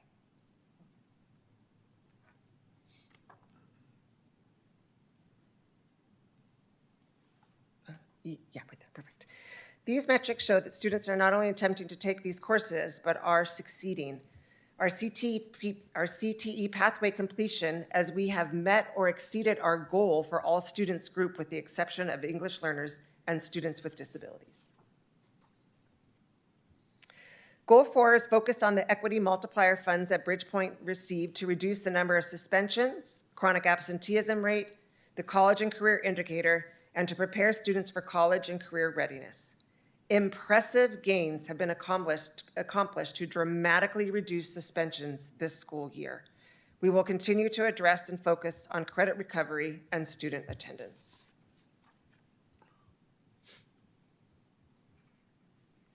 The next 4 slides will share changes and modifications to the LCAP based on educational partner feedback. As shared at the beginning of the presentation, our 4 goals remain the same. No changes or modifications. These 4 goals focus on academic achievement, engagement and school climate, and conditions of learning, and as well the equity multiplier funds. 3 actions have been discontinued. The first action is 1.3, the DLI program, which was suspended in July 2024 due to the ongoing challenge of recruiting B-clad teachers despite extensive recruitment efforts. In a few slides, I will share a new action to replace 1.3. Action 1.5 was a partnership or contract with the Lawrence Hall of Science to support the district's environmental literacy and STEAM initiatives. Moving forward, these services will be supported by the Educational Services Department. 3.1 is being discontinued because this position will no longer exist due to a retirement, and there is no funding allocated. These services will be provided through other available resources. We have several modified actions for goals 1, 2, and 3. For goal 1, we refined 2 action titles. We changed the title of action 1.2 from a broad general description to a more targeted and comprehensive focus, emphasizing an intensive approach to increase outcomes for our English learners. The title for action 1.13 was changed from technology refresh to equitable access to technology to better reflect the impact of the action on students and student outcomes. Goal 2, action 2.2, was modified as the action supported a classified position in our IT department that was eliminated due to budget restraints. For action 3.4, the LCAP committee members suggested additional funding to support 5th grade students who may need scholarship support to attend science camp. The 3 new actions have been added to the 25-26 LCAP. Goal 1, action 1.14, will support our annual high school credit recovery program. This ensures that all participating students, especially our unduplicated students, have the opportunity to earn A through G credits necessary for graduation. With input from our educational partners, particularly from our DLAC committee, action 1.15 highlights the need for a monitoring tool or common format assessment to track high school students' academic growth throughout the school year. Currently, we lack such a system. Funding includes exploration and piloting in 25-26. Action 1.16 replaces action 1.3 as we no longer have a DLI program. In order to increase and improve student services, which is the mission of the LCAP, funding towards salaries will be reduced by 50%. Therefore, action 1.16 will support 50% of teachers' salaries at Schilling in order to recruit and retain teachers at our lowest performing school in the district and to provide intensive professional learning and coaching support, as well as collaborative opportunities to increase and improve all student outcomes, especially our English learners. Goal 3, action 3.8, will support our teacher induction mentors with their annual stipends as they support first and second year teachers with coaching and research-based strategies to increase unduplicated students' academic results. Moving forward, our next steps are to gather board and community input this evening and return for board approval on June 25th. The LCAP will then be submitted to the county by July 1st, who will review for compliance according to California Education Ed Code. Here is why our LCAP is so important. The actions and expenditures support our students' success in and outside of the classroom. Let's continue to work together and focus on increasing our student outcomes across the district. Thank you so much. Question?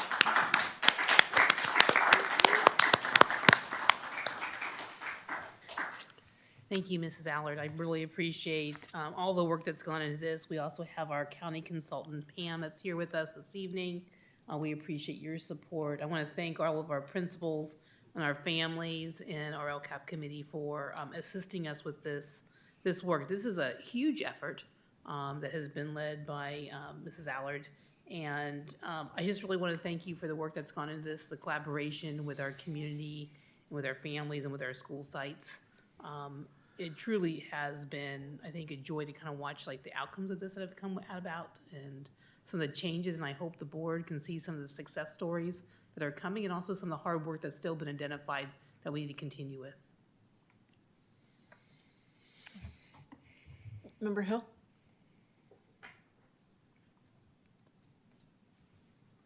Thank you, Ms. Allard.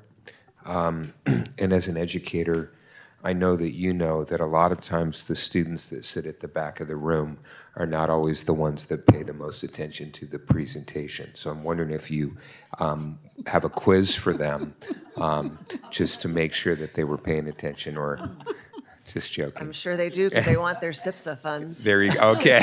Oh, that's Yes. why they're all here. Yes, consequences. Okay, so just two quick questions. So I'm not the expert in the LCAP, but I just know from having been on the board and had these precincts come each year that, so as superintendent has indicated, it's a massive effort, right? And so, and it involves a number of people from the community, and thank you to all the LCAP members for your service, because it's very important. And they provide a lot of input, but in many respects, you're sort of the coordinator. You have to pull everything together.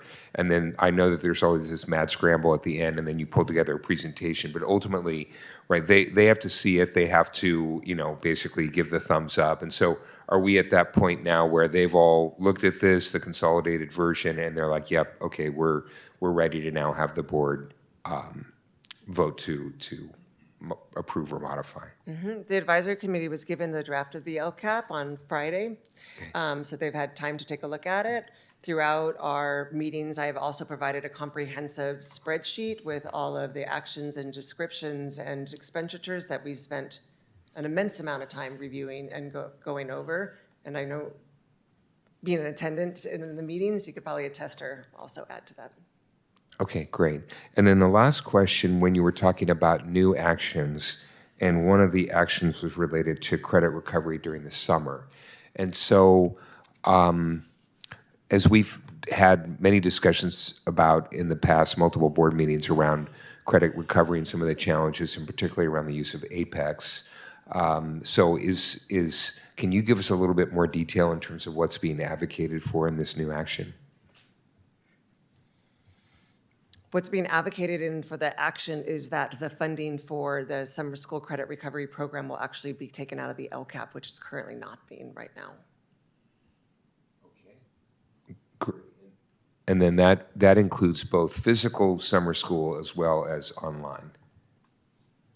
Yeah, there is no online summer school. Yes, for both. It is including the salaries of the staff. Okay, because some of the summer school right now is administered using Apex, right?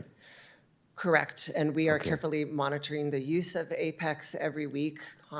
Director and I are going over all of it. Okay, intensely. and what's the total amount of funding that we're spending on this action item? Just a ballpark. I think it's listed here.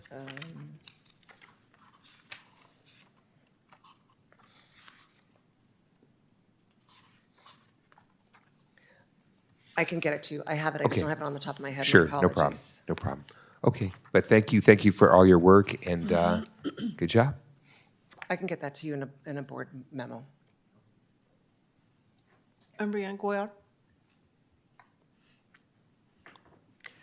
Ms. Allard, I wanted to just sincerely just say thank you for being a part of the LCAP Advisory Committee as well.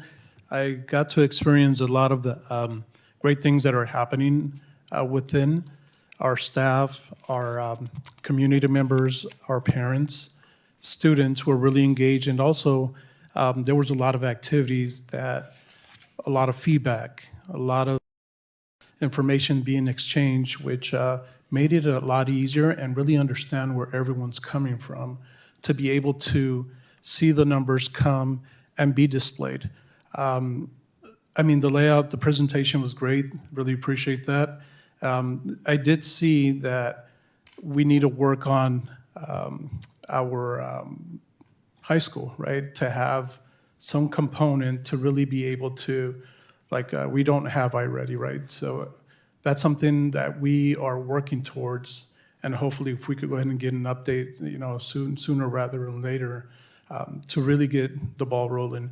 But other than that, the experience was great. I appreciate, once again, being with President Jones and being a part of this. So, and also just the academic growth, the attendance, the positive percentage that we have I tip my hats off to principals here and also to our staff. Really appreciate it. Thank you. Member Thomas? Yes, thank you for, whoops. I got it. There you go. Yes, thank you for a very concise but comprehensive, if you can put those two together, presentation. I think you really showed us the roadmap with the LCAP. I've got a few specific questions. Could you go back to maybe slide 10?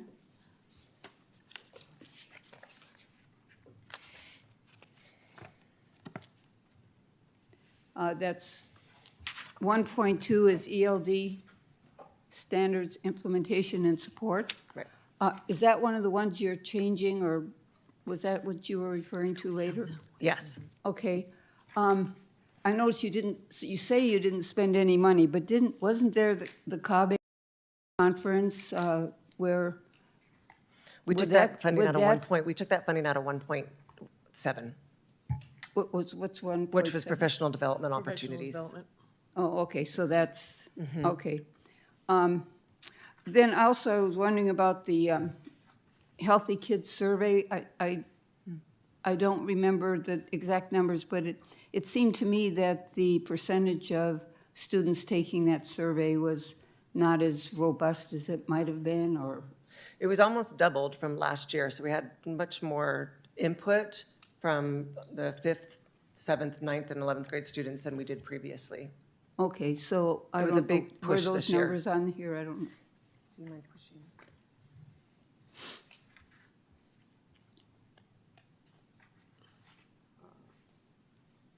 There it is. There it is. Yeah, okay. But they don't I tell. I can send to you how many students actually took it. I just didn't include it on this slide, but I'm more than Yeah. happy so you can see the Is there difference. is there some kind of problem with getting all the students to take it? I mean, it's kind of like, I was so happy this year that iReady percentages were almost up to what the CPAP, or what do you call them? The test scores that the state gives. Yeah. Because for years, teachers some teachers had an option to not give the test. So I'm thinking about that in terms of the Healthy Kids Survey. Are we going to push to have a Yes, more I worked with participation? the site principals to really push this year. We currently give it in around March and April. There's a lot of survey fatigue by that time. There's a lot of things going on with the end of the school year kind of winding down. So I was proposing earlier that maybe we need to give it in like October, Yeah. where there's not so much going on. There's not CASP testing, there's not end of the year activities, there's not other things. So we might get some better results that way. Oh, good. And then the last question I had was, I know that the LCAP requires that the LCAP members and even members of the public be able to submit questions that the superintendent answers. So is that going to be happening? I shared that with the committee in an email that they can do that as well, or tonight would have been the time, I believe, through Tracy or Pam, that they could have asked questions this evening. And to date, I have not received any questions, to my knowledge. Should we be doing some kind of formal outreach to request that questions be submitted? I know in the past we've had several sheets worth of questions that the superintendent answered. I will say, I think the process was a little bit more robust this year and inclusive. We had a lot of survey things that were done within our LCAP community. There was outreach, I believe, at the school site. So I think there's been a lot of communication. I think something that makes this year a little last year for the question, that last year was the first of the 3-year cycle, right? So it was like a whole new plan last year. Right now, this is kind of more of a continuation of it with, minor changes, I would say, with some justification that kind of goes with it. So maybe it's not so unusual that this year there wouldn't be as many questions as there were in the first year of the full 3-year plan. I know as a member of the committee this year, but also sitting in on the spring of last year, the difference between the engagement, the community engagement, parent engagement in the meetings, the way that that Ms. Allard ran the meetings was very concise and structured and really elicited a lot of interaction from the committee members, the advisory committee. So I think I felt like this year it just kind of just hummed along really nicely. I mean, parents asked questions, they gave really good input. They were very actively involved. There were more people in attendance than I had experienced in the past. So I felt like this year the work of the committee was really, I felt like everybody really took it seriously. And thank you for putting together a great synopsis and running things as well as you did this year. It was really fabulous to be a part of that committee this year. Yeah, I mentioned in my email to the LCAP advisory committee that when they received the draft 134-page document, that they could email me directly, they could email Tracy directly, or they could come tonight. I haven't received any emails. I don't know if Tracy has as well, and then. No, I did check. I was trying to make sure because I was a little bit behind on my emails over the last couple of days, but I don't believe I received anything at all, and I think they would have also CC'd Karen on there as well. Well, thank you very much. Yes, absolutely, go for it. Just one last thing. The LCAP committee was really fortunate to have the meeting via hybrid. I mean, it was online and it was also in person. That facilitated a lot of families being able to join. And if we go ahead and continue that model, that would be great. Really, I benefited off of one of the meetings as well online. I really appreciate that. One of the LCAP members was here earlier this evening and spoke on the Cadango issue, and I think it was Ms. Lupe. And I know I had several different really robust discussions with her, just the changes and how this particular LCAP series has been done compared to the past. I think the LCAP committee was kind of excited to see some of the changes that was happening and learning with our early assessments and data that we were looking at. They wanted to be able to compare their not only the schools that we talked about, but there are other schools. They wanted to know how they could find the data. So there's a lot more robust interest that I think was really kind of shared with them. And I really think some of the activities that we did to be able to engage in conversation with them and really kind of draw out from them their perspectives of how our monies that could really help support our students could best be utilized. Yeah. Great. Well, thank you so much for a great presentation. Do we need to do anything else on this at this point? I know we've been notified of the public hearing, that it was announced, and then that we will then have our, we'll actually vote on this next time. Anything else that we need to do? I'm just going to double check with our county representative and ask her to come up and make sure that that I'm clear on what our next steps are. Okay. Our county's been, working with us hand in hand as we work through this. If I can just have you go to the microphone. That's where they're going to want you. They're going to make sure they capture your voice. Mike's on. Good evening. Hi. Good evening, members of the board, superintendent, our executive cabinet. My name is Pam Vandekamp. I'm a consultant for TRI Group, and I've been working with Newark Unified for the last several years on the development of their LCAP. In terms of your process, I just want to make sure that the public hearing was officially opened. Oh, yeah. I might have missed that. Nope, we will do that. So it needs to be opened, and then there's an opportunity if there's any comment or questions that happens during that public hearing time. If there's none, then you go ahead and close the public hearing. Then it's recorded in the minutes as well. And so then we've fulfilled our obligation to have a public hearing. Okay. I was trying to bring my computer back up to do that, but I didn't. Can I borrow yours? Your printer? I didn't print that out, and my computer's not booting up again, so. Thank you very much. Thank you. Thank you. Is it, let's see.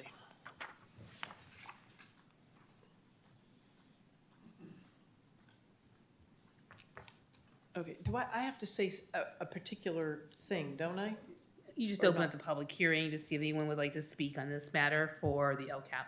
Okay, I will open up the public hearing for anyone who would like to speak on. Yeah, you get to bang your gavel.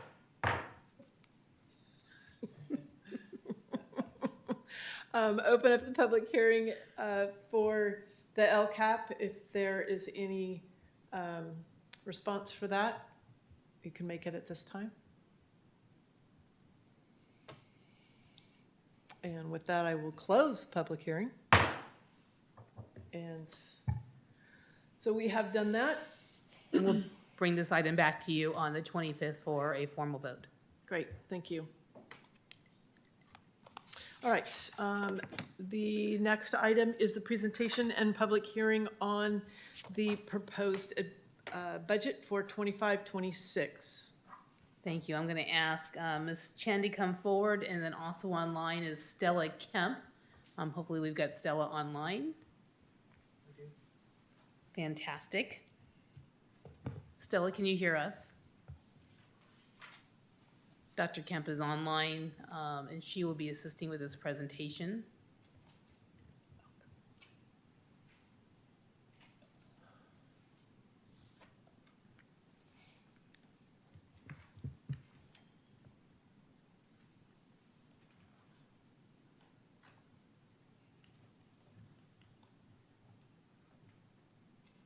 Stella, can you hear?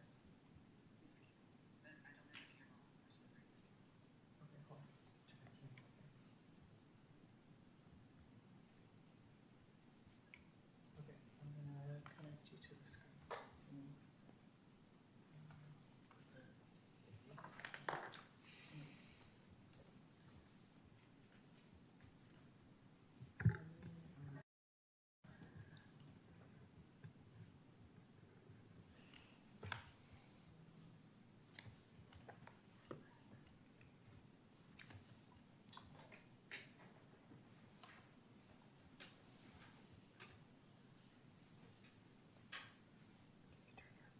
All right, so before you this evening is our 25-26 budget presentation. Can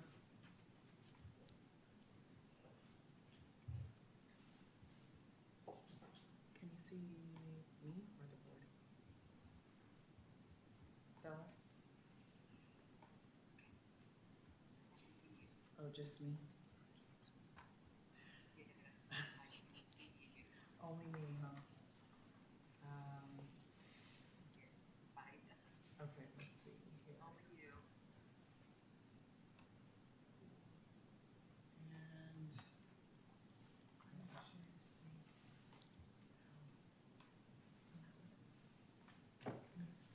okay, give me 1 second.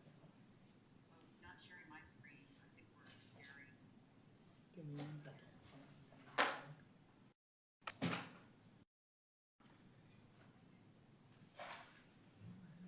That's out.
How's that?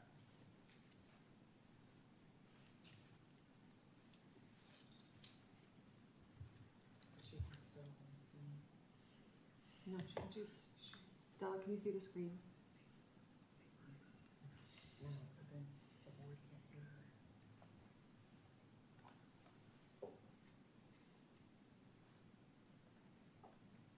Stella?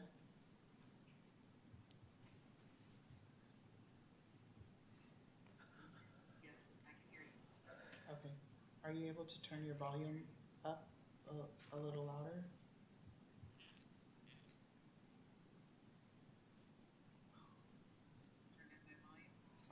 Yeah, are you able to turn up your volume a little louder? Perhaps we could take a quick 5-minute break while we work through this. Yeah, that's fine. We should- Yes. Okay, hold on, let me, try to turn on my microphone.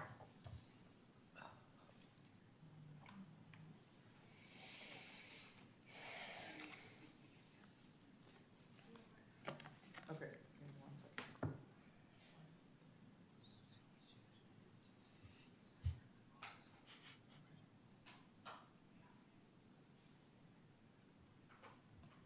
There we go. Okay, give me 1 second.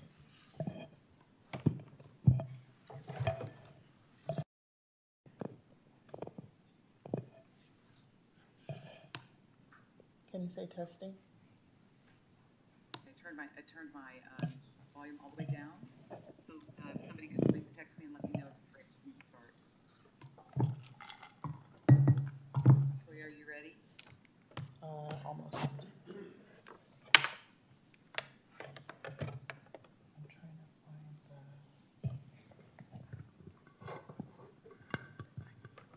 the microphone.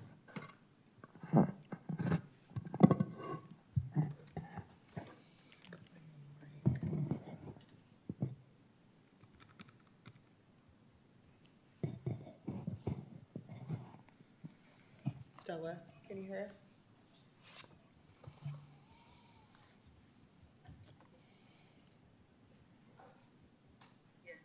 Yes, I can hear you. Would you, why We can't hear her. It's weird, it's not coming through any louder. might make it easier. What's that? I'm sharing her screen. The mic. What is that? Oh, go ahead. What's the mute?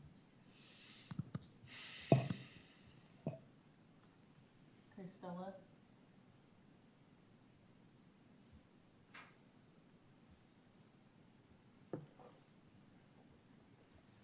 Yes. Yes, I can hear you.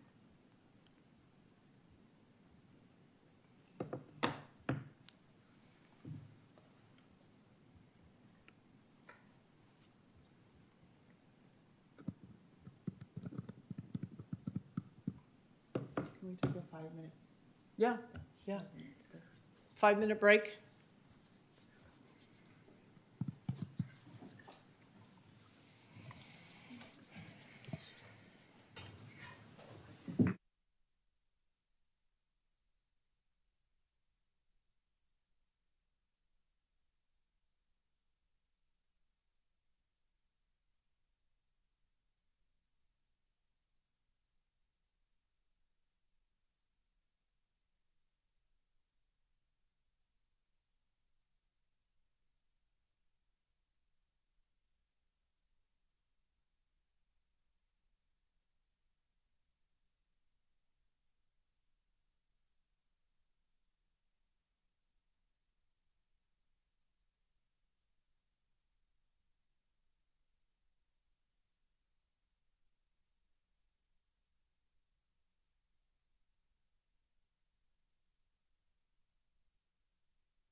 Where is the mic on my laptop coming from? I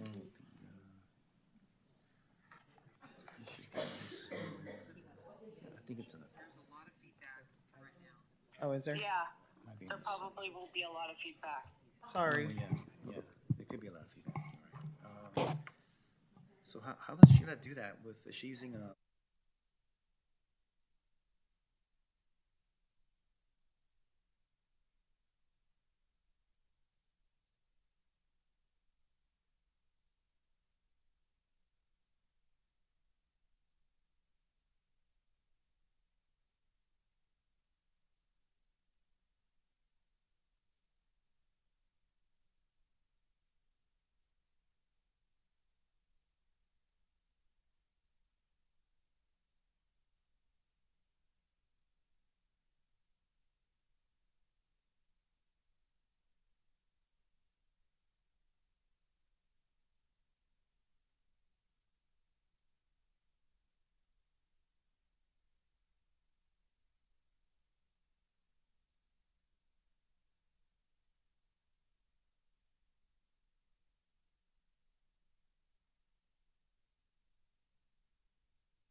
Oh, no, that's not it. Well, mic on, right? Oh, Yeah. Oh, yeah, there you go.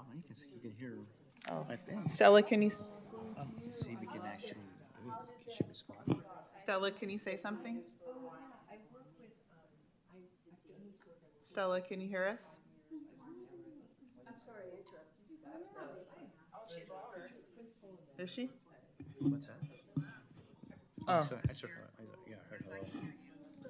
But it's coming from the PC though. It's still coming from the PC. Yeah, Yeah, yeah, still coming coming from from the the PC. PC. Oh, man, I can't fix that. What about that? The source mute. Try it. Let's see. Oh no, like it's just doesn't do anything. Take it off, huh? Yeah. Controls? Yeah. Any other suggestions, Angela? Not off the top of my head. Okay, because all right. So yeah, I had to. I wonder what Sheila does when she does her thing here with to hear someone out from outside. If I was actually there, I could probably troubleshoot it. Oh, okay. You want to FaceTime? Okay. I can show you the I screen. don't have an Apple phone, but I could probably do something. Or I can What if they were to call Google in here? Meet you. Is that possible for them to call in and then just use the microphone here? Or oh, but that would be like a feedback you were saying, right?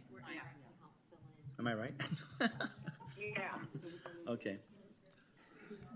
You want to FaceTime in, Stella? Oh, so you can turn that one off. Oh, okay, so you have the mic on so everybody can hear. Okay.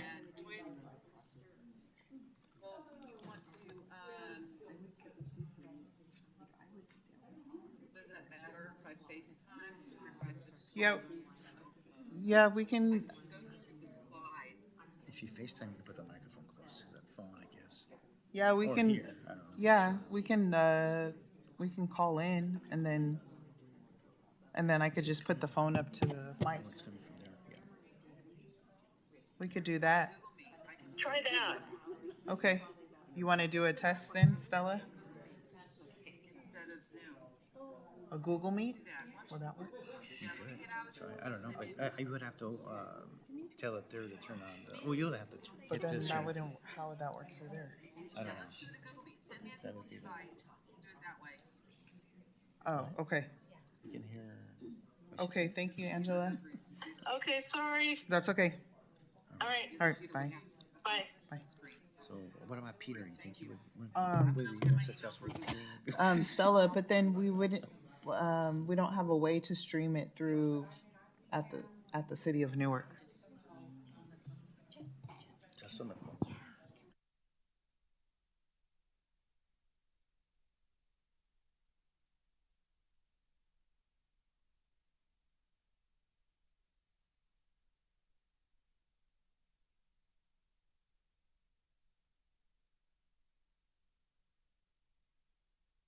You had right now was you had your mic. The person you're trying to reach.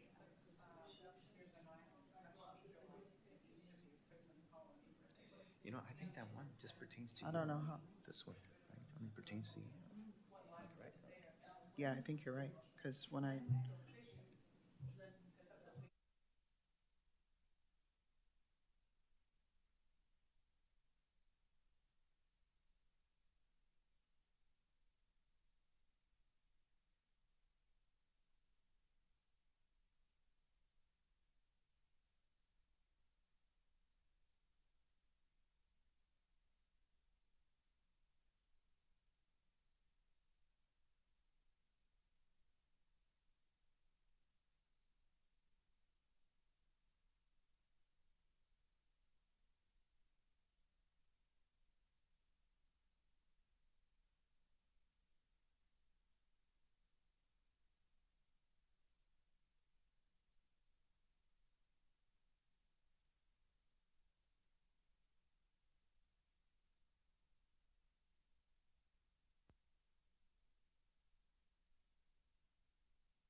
Oh, yeah. Okay, Good. Stella, can you say It's working. something? Yes, I can. Good evening, everybody. Okay, sounds good. Okay, sounds clear. Just make your vitamin. Okay, perfect. Huh? You might have to bring the vitamin up on your phone. Oh, you'll bring it up? No, you have to. Because I can't hear you. If you want, Just for the honesty. Oh, Okay, yeah. so what if I do?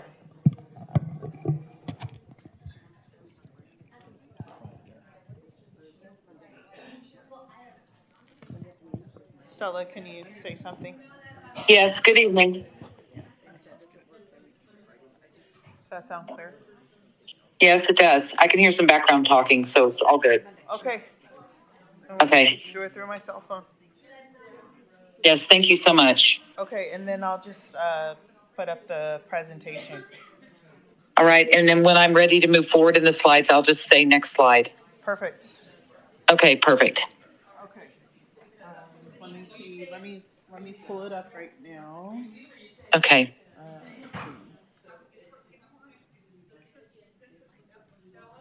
Okay. Can you see that? I can't see anything, so I assume you're on the first slide. Yes. Okay, perfect. Well, let me know when we're ready. Okay.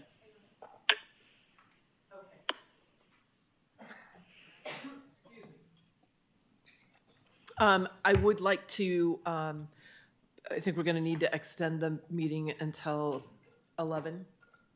I'm hoping an hour and a half. Do you think we can do it in an hour and a half? Okay. I'd like to have a motion to extend the meeting to 11 o'clock. I move to extend the meeting to 11 o'clock. Okay, great. I Thank you. second that. All right, thank you so much. And all in favor, I guess we should do a formal vote, so I'll just stick that up there.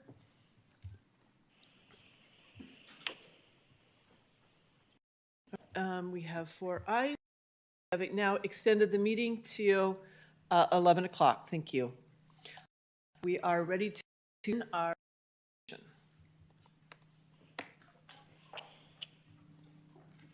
Great. Are you ready for me to start? Yes, please. Okay. Good evening, trustees and superintendent and cabinet. I'm Stella Kemp. I'm a consultant to the district with school leaders, and I'm here this evening along with Nancy Chen to present the 25-26 budget. If we go to slide 2, please. This evening's presentation will include a little bit of background about public education budget cycle in California. We will review the state budget and economic outlook. I'll touch a little bit on the federal implications to the state budget. Then we will present the general fund and the MYP budget assumptions for revenue and expenditures for 25-26. I'll spend a little bit of time talking about the LCAP revenues and expenditures, and then we will give you a financial summary and the MYP. We will then hand it over to the superintendent, who will present a little bit about the fiscal challenges the district's facing and next steps. So I wanted just to start by, if we can go to the next slide, please. I want to start by the presentation by sharing with the board that we're actually, this presentation it involves 2 fiscal cycles. We are providing the estimated actuals for fiscal year 24-25 along with the adopted budget for 25-26. So we're walking through 2 fiscal cycles during the presentation. If you move on to slide number 5, I want to touch a little bit on the state budget and the economic outlook. And as we know, with our new administration in Washington, D.C., there have been some actions that have caused some changes in consumer sentiment. We have tariffs and that have caused supply chain disruptions, increase in production costs. We've noticed that the stock market has been volatile over the last few months. And obviously with the tariff challenges, there's been a reduced demand for U.S. goods. The feds right now are exercising caution as they're thinking about making any changes towards rates. And with the loss of jobs from some of our federal civil service workers, the potential extension of the 2017 Tax Act, and the increased activity around immigrations, we're likely still to see many impacts of federal policy or this administration's policy. And so currently what we're hearing from school services and from our advisors at the state is that the full impact of what will happen through the administration is still yet to be seen. Slide 6, please. Before we go into the budget, this district's budget, I also wanted to remind everyone about how the state economy is impacted, or the state economy, how it impacts educational funding. In California, our state is funded through tax revenue, personal income tax, sales tax, and corporate tax. This revenue, 40% of this revenue goes to Prop 98, which then determines the minimum level of educational funding as a proportion of the state budget. And that then translates into the local control funding formula. Slide 7, please.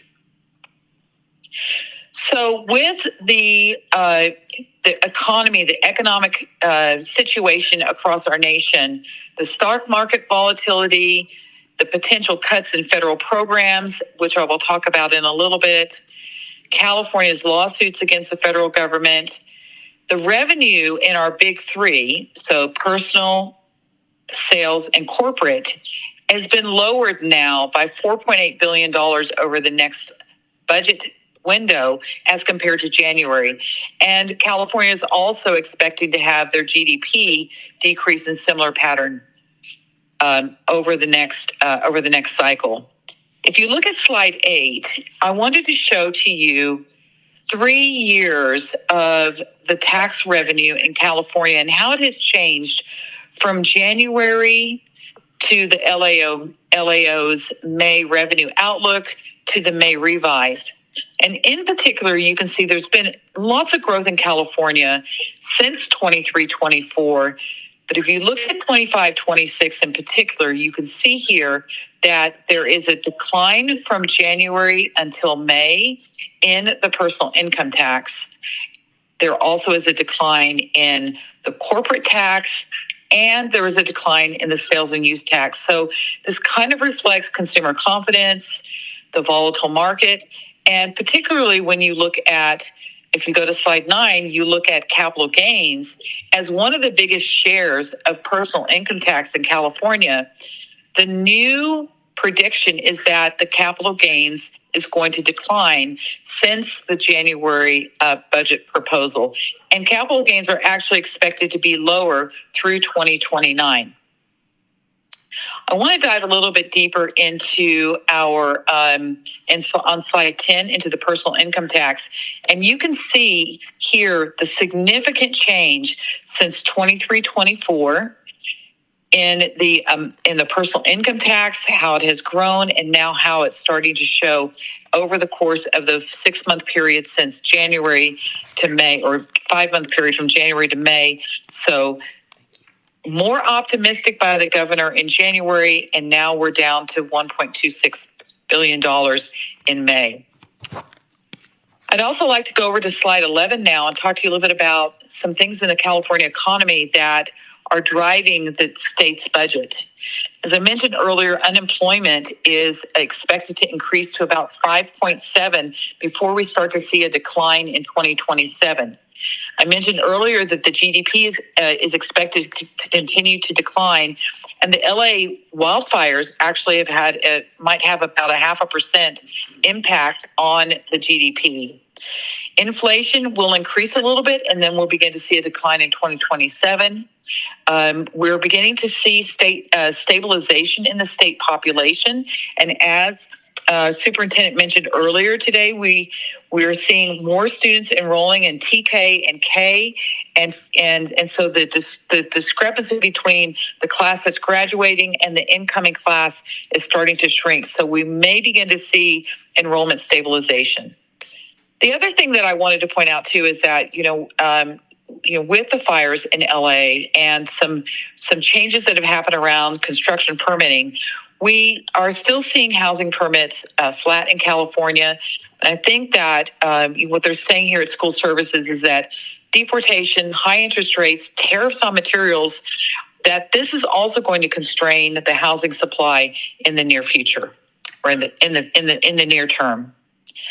If we can go on to slide number 13 now, I want to talk a little bit about Prop 98 and the governor's updated proposal. So, we have had in the May revise, we have had a trend of student attendance here in California. And I wanted to share with you a little bit about the state revenues and the Prop 98, but also wanted to show the ADA in California. So we have not yet, since 2019, 2020, our schools have not yet recovered in ADA, and this has an impact on district funding. Prior to the pandemic, school districts were basing their budgets on an ADA of about 95 to 97%. And now in Newark, we're basing our budget development on an ADA of 93%.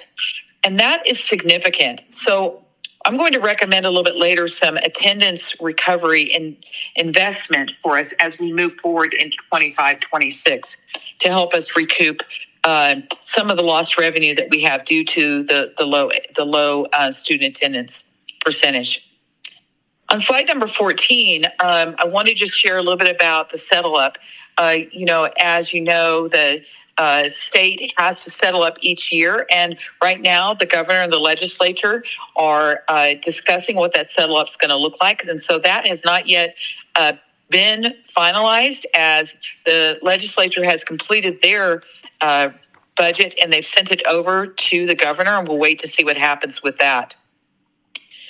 In transitional kindergarten, we are finally at the final year of implementation, and the state is investing $2.1 billion for universal TK, and they're also investing another $1.2 billion for the 10-to-1 TK student adult ratio.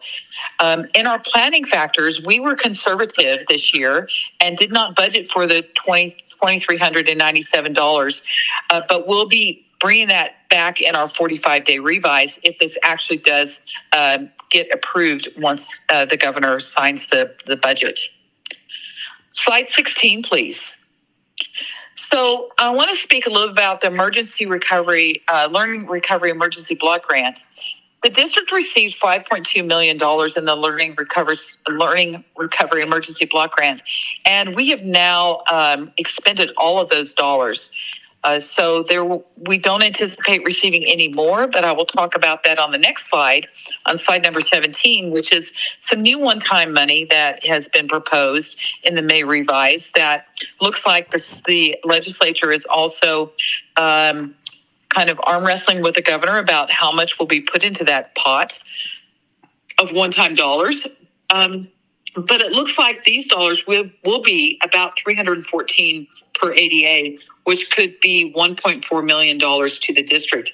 And you'll see here that the Student Support and Professional Development Block Grant really wants to focus on addressing the rising costs around professional development, implementation of the ELD standards and the framework literacy, mathematics framework, teacher recruitment and retention, and career paths and dual enrollment.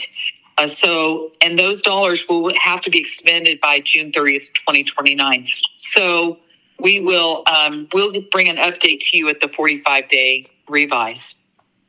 So as I mentioned, we're bringing a budget to you for 25-26 and an MYP. And on slide 18, I wanted to show you sort of like what that budget timeline is. We're in the middle of June right now. The budget hasn't been signed by the governor yet. It has to be signed by the 30th. And then once on the 30th, we'll go back and make adjustments that we might need to make into the budget and bring them back to you guys at the 45-day revise. So slide 19 kind of talks about the things that are weighing between the legislature and the governor. It's really around, does the governor, do we have a Proposition 98 under appropriation, or do we put money into one-time fund? And the rainy day fund, by the way, is expected to be expended at the end of the 25-26 school year. So what's going to happen with that, with the Prop 98 guarantee? And then we have one-time money for professional development, or do we do more prescriptive programs? And it looks like the governor and the legislature are aligned with the one-time student support and professional development block grant. They just haven't settled on the amounts. And then also on the last two items in blue, the $1.2 billion for lowering the TK enrollment and the ELOP rate 1 eligibility, which which Newark does not qualify for. And it looks like that they're in alignment with the governor's request. So on slide 20, I wanted to share with you kind of like why we didn't put some things in there. We really wanted to think about all of those between the January proposal and the May budget revise and now the June. School services gave us some advice about, well, what should you put in your budget and what shouldn't you? And you'll see the only thing that they advised us to put in there was a COLA. Everything else will come back to you if there is any additional dollars. We'll come back to you guys with that in the 45-day revise. So going on to slide 21, I want to talk to you a little bit about the budget assumptions that we made as we were developing the budget and the MYP. On slide 22, you saw this slide last year. We did not update it because it goes out to 28, 29. But you can see that these are assumptions that we're following for our enrollment, our average daily attendance, and our unduplicated student count, so UPP. On slide 23, we wanted to share with you the local control funding allocation by grade span the grade level adjustment, what the supplemental grant is for each of those grade levels, and what our funded ADA is across the district for the grade levels. And we put in there the first of the two funds coming for universal TK, this $3,148 is for the expansion of TK. And so that piece is one, and then the second piece would be for the 1 to 10 adult to student ratio. On slide 24, we've outlined both our 25-26 and 3-year NYP revenue assumptions. So we've outlined our enrollment, and as you can see, we still are in declining enrollment. We're going to monitor that closely.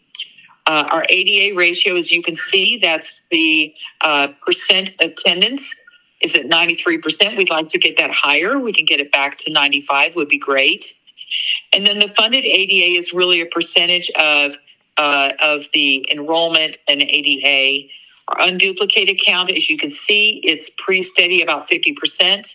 The COLA has been established by the state. And then so these are our projected, the total LCFF revenue is projected in 25-26 to be $58 million. And a slight decrease in 26-27, and again, a decrease in 27-28, as things are now. And this, again, is as things are on June the 11th. And our funded ADA, as you'll see, will increase in 26-27 because of our enrollment changes. The other things I want to talk about on slide 25, I want to share with the board that with the federal with the administration's budget right now, one thing that we have heard is that Title III will not be allocated or will not be funded in the 26 budget.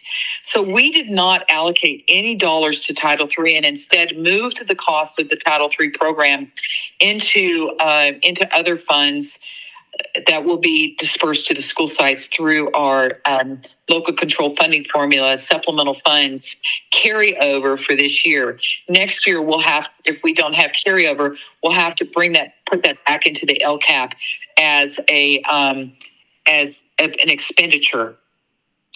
We don't expect any changes in Title II, Title III, or Title IV at this time, but you never say never because we still are waiting to see what happens. Special education, as you know, we receive supplemental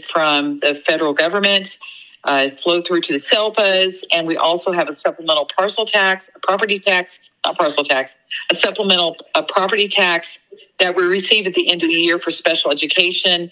Those numbers we have not, it's just received COLA, and so that's where we are with that. And the supplemental property tax is about $420,000.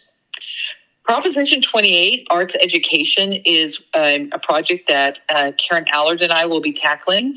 The district has received money, and we have approximately $600,000 that we get a year for the arts and music education.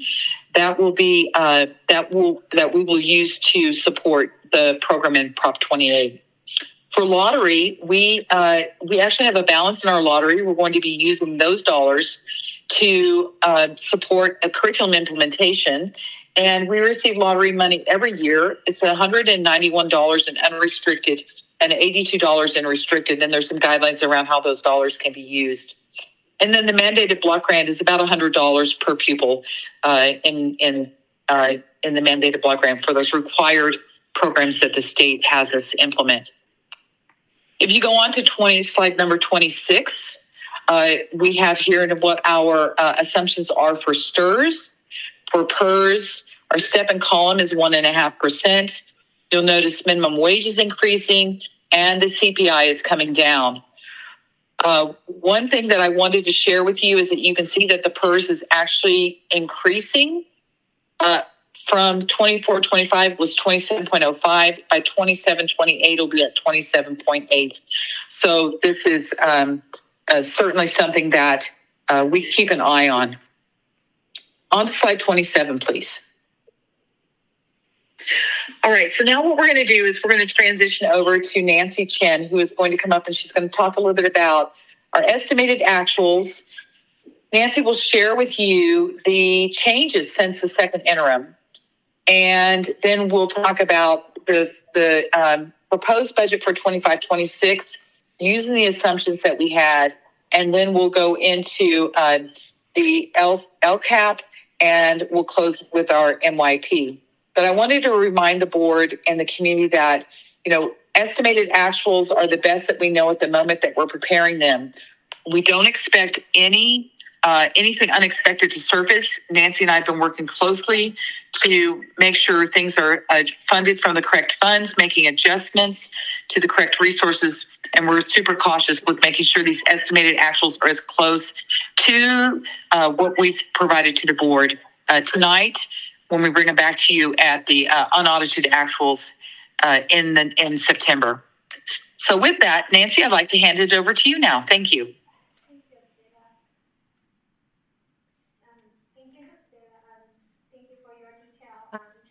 For the MYP assumptions for our revenue side and the expenditure side. So slide 28, this slide, we compared the summary of fiscal 24-25 estimated actual with the 25-26 proposed budget.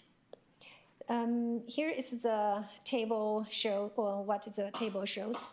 Revenue from our major sources will go down in 25-26. The total funding will be decreased by 4.1%.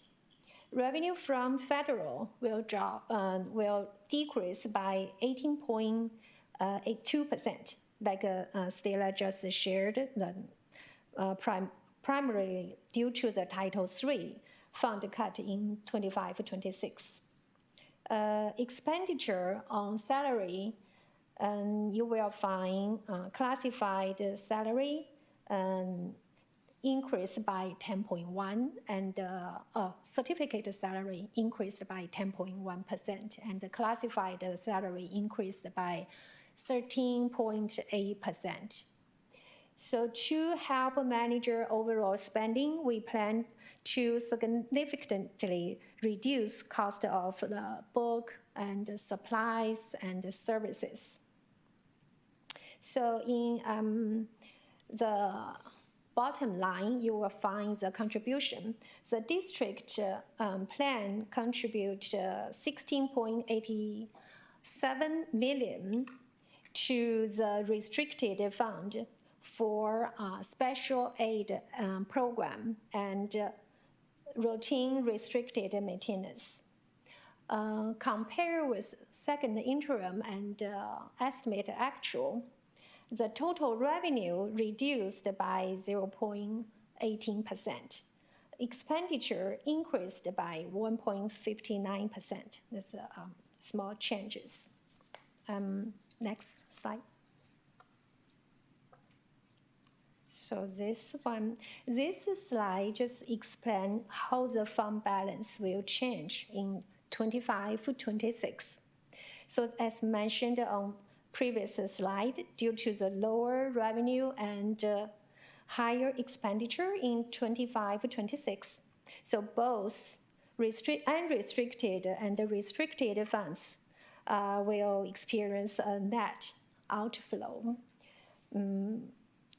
So you will find the unrestricted fund balance will decrease by 9.58 million. And the restricted fund balance will decrease by 674,000. The district 25-26 general fund projects a net decrease to unrestricted fund balance 9.6 million. So this combined with the unrestricted decrease 674,000 together costs the net decrease 10.2 million. So our net ending balance will be 16.3 in 25-26. So next one.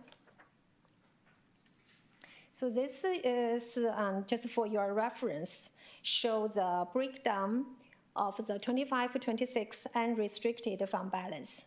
So you will see the component including non-spendable, commitment, and 3% reserve for economic uncertainties, 2.57 million in 25-26 school year. Next one. So this one just show you the breakdown of 25-26 restricted fund balance. So total is 9.1 fund balance. So you will see the detail for each funding, each program. The biggest one, oh no, not biggest one. One of the biggest is the Proper 28 Art and Music Fund. We have fund balance 1.37 million next year. Next slide, thank you. So now we will talk about the local control accountability plan supplemental funding. So Can I just step in here for a second, please? On slide 31. So we wanted to also share with the board on slide 31, the arts and instructional materials discretionary block grant. We currently have a balance in that count of that in that grant of a little bit over $1.2 million. When the budget development was done, about $600,000 of that was put into the 25-26 budget. We anticipate that falling back into the fund balance at the 45-day revise, but we're going to work on that. So when you see that change come back, please know that is because we're making some adjustments. Thank you.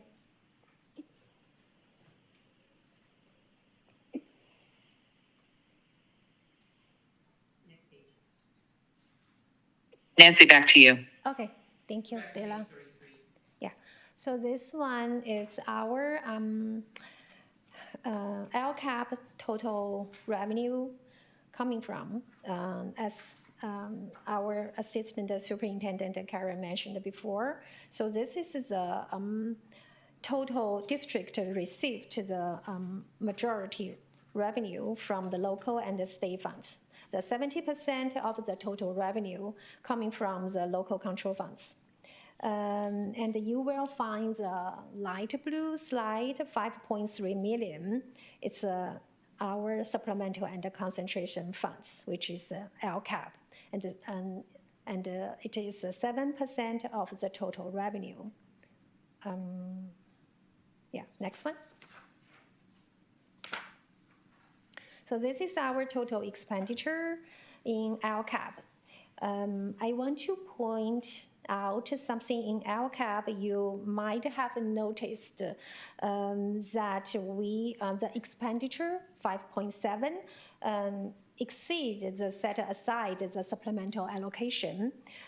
This is because the district is planning on using the carryover dollar from 24-25 budget to increase funding to school in order to cover the cost of bilingual aids, which was previously funded from Title III. As you know already, Title III will cut next school year.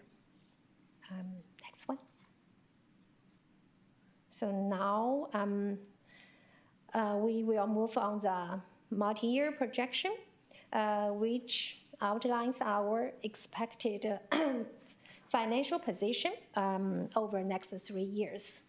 We will now transition to look at the proposed budget and the 2 subsequent years.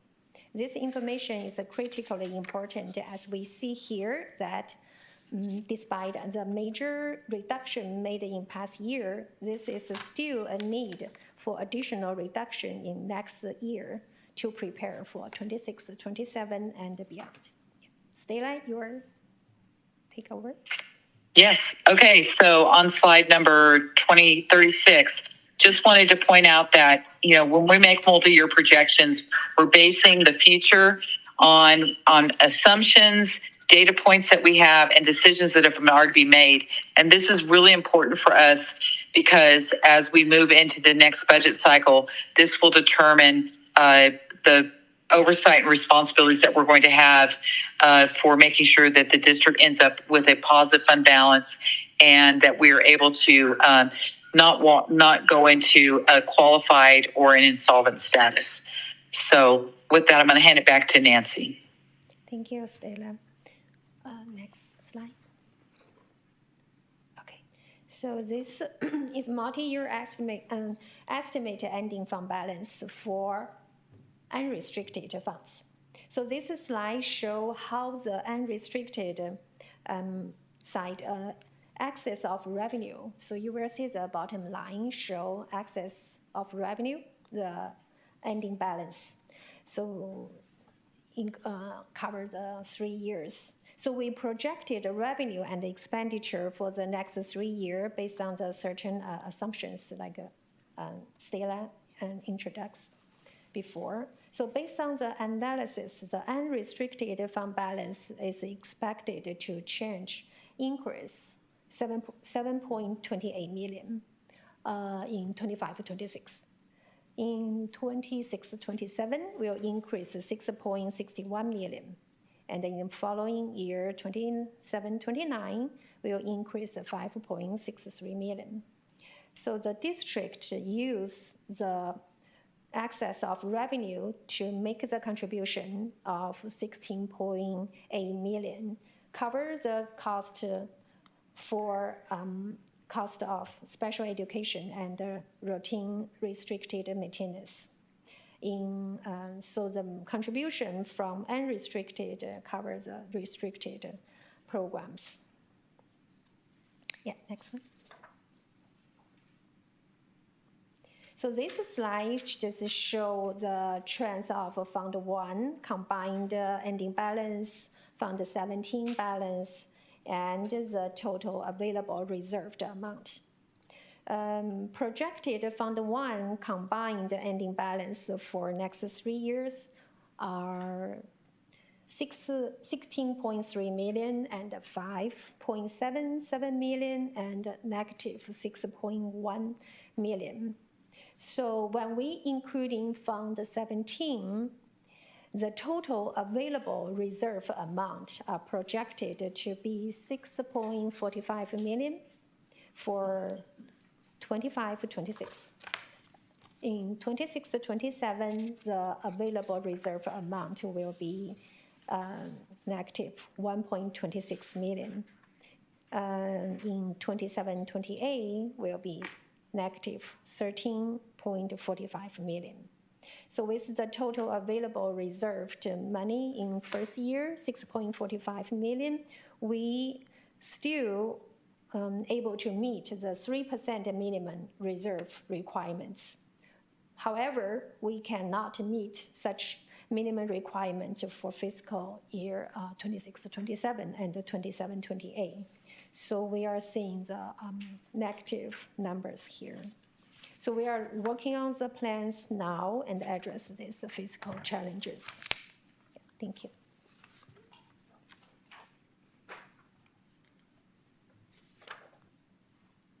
All right, Tracy, over to you. Thank you. Yeah, I think as you look at some of our fiscal challenges that we're looking at over the next 3 years and thinking about how do we address a $6 million and an $8 million projections and additional reductions that we have to make. We would like to be able to come back with you with a couple strategies. One, what can we do to be able to generate some revenues? I think that's going to be one of the important issues that's sitting out there. And also then looking at, what other kind of reductions do we need to make as we look at our staffing and we look at our district. We can't continue probably operating the way how we're operating now. And we're going to have to really look at that. I think you've already begun some really important committee work and reaching out and getting community involved and thinking about some of these things and how we have to either look at a reconfiguration of our grades, look at a reconfiguration possibly of our schools. These expenditures, to be able to stay within the projections, we're gonna have to make some changes, right? So we've been doing that. You've known this for, the last couple of years. Again, there's just a lot of funds that are drying up, but there's still a lot of unknowns as to what might come in. We will have a better picture in 45 days, but as we begin this cycle, we want to be very clear that the budget assumes both the expenditures and those projections that are coming forward. And we definitely need to have either more reductions or we need to find ways to be able to increase our revenues. Next slide, 40. So some things that we're gonna look at reviewing expenditures and develop systems to identify issues that contribute to additional costs for programs who have traditional overruns. We're gonna be looking and providing training for leadership regarding budget planning, development and monitoring. We're gonna be looking at implementing monthly budget progress monitoring cycle for cabinet. That's something new. We're gonna identify possible funding sources and shifts and develop a plan to address additional operational savings. With that, we're gonna really be taking a very close look at some of our grants that are sitting out there that, we were for a couple of years not even utilizing some of our grants, but making sure that those grants are working for us and that the appropriate either staffing or expenditures are being keyed towards those to ensure that we really kind of try to protect our general fund as much as possible. And then we're going to address spending reductions to soften the impact in the next fiscal year. Slide 41. We're going to look at implementing a systematic for position control process and refined system to ensure tight alignment to staffing targets. We're going to provide training to staff, and we're going to monitor this with fidelity. This might require some thought partners. We have had a consultant here recently looking at some of our processes and working with us alongside with us. You may remember Dina came in, she looked at us, looked at some of our systems and made some recommendations, and we're implementing those recommendations. So something similar like that might happen for some other areas and what we'll be trying to address. We're gonna be looking at spending reductions to help soften the impact in the next fiscal year. Looking at right-sized staffing if enrollment is below the forecast enrollment. We're going to leverage funding such as ELOP or other grant funds to implement programs targeted at improving ADA. And if I could just go back to that piece around staffing and enrollment, we recognize that we left some staffing in place that gave flexibility this year to some of our sites. But we are still staffing at a very tight number, which isn't giving some leeway in some areas. But there's other areas that you gotta have some flexibility in, so some of those class sizes look a little bit smaller, depending on the type of program that we're offering. We're also gonna look at leveraging funding such as our ELOP or other grant funds to implement programs targeted at improving ADA. We think that's really gonna be important to our community and to our students and to our families to be able to engage with us. And many of you have come up with some great ideas around some of the STEAM learning that you want to see here targeted here in the community. As we were out looking at our bond and working with our community, we heard a lot from our community about they want to have more technology, they want to have more STEAM science that comes in. They want kids to have more hands-on activities that get them engaged. We also heard a lot about the arts and how do we bring more arts into our students so that they have those opportunities. And there's funds that are available out there to help us do that work and help augment it.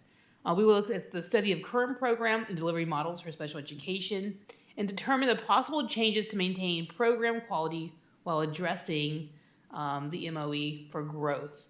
And page 42. So some of our next steps, on June 25th, the board will be taking a look at the LCAP and adopting its LCAP and budget approvals. On June 30th, 2025, Sacramento must adopt its state budget. And I do think they will be able to adopt it this year. Sometimes they delay it, but I think they will be adopting it. In July, Alameda County will review our LCAP and district budget. In August, we talked about the 45-day budget revision that aligns with the NUSD budget with the state. And then in September, you're going to see a combination of whatever our budget revision is that comes out of the outcomes of when we go to roll from our 24-25 into our 25-26 school year, any additional funds that we need to capture that might have been open from POs that didn't get spent, some other maybe accounting funds that might be sitting out there. Those will all be rolled into our unaudited actual report that we'll bring to you in September. Page 43. This is a chance for some questions and board discussion. I want to thank our fiscal team for working so hard and diligently on this particular budget. We're in a better place than we were last year. In some ways, it doesn't look like it based on the budget because we are going to still be deficit spending. But compared to where we were last year, it allows us to be able to make some better changes. I think we have a better idea about where some of the targeted changes still need to happen as we continue to move forward. And the board is sitting in a great position to be able to listen to the community and navigate some of the really important decision things that will be happening in the future that will either help us right-size our district a little bit more so that we can be in budget alignment, and then also look at ways that perhaps of how we could go about generating revenue in order to be able to support the academic programs that you have listed as being our #1 goal and priority here. Thoughts?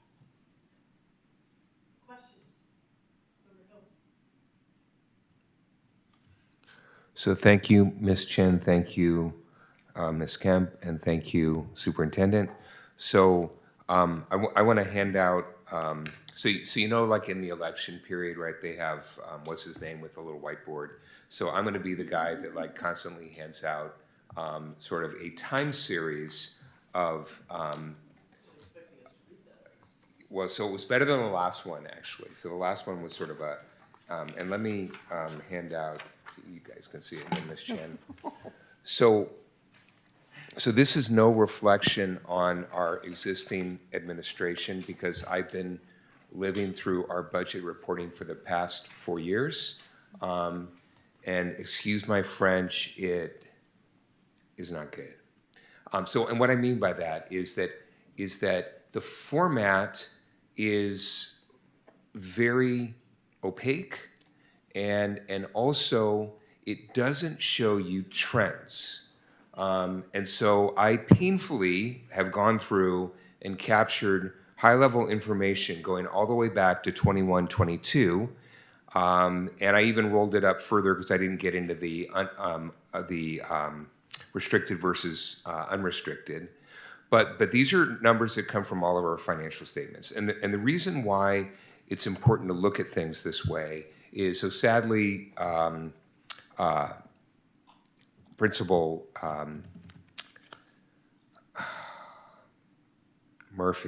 Principal Murphy's not here, but in his absence, I will give a Shakespeare quote, past is prologue. And whenever you're trying to understand what is going on with financials, you want to look at the past. And so if you look at column 1, those were unaudited actuals for 21, 22. Column 2, unaudited actuals for 22, 23. Column 3, this was the prior year, unaudited actuals for 23, 24. And then we get into kind of our current situation, right, where we have our budget, and that budget number is the 45-day revise.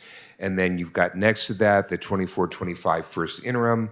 The next one after that, the 24-25 second interim and these are projected actuals. And now our most recent estimated actuals, and then after that, the proposed 25-26 budget, and then those last 3 columns are an analysis that I wanted us to do and to highlight.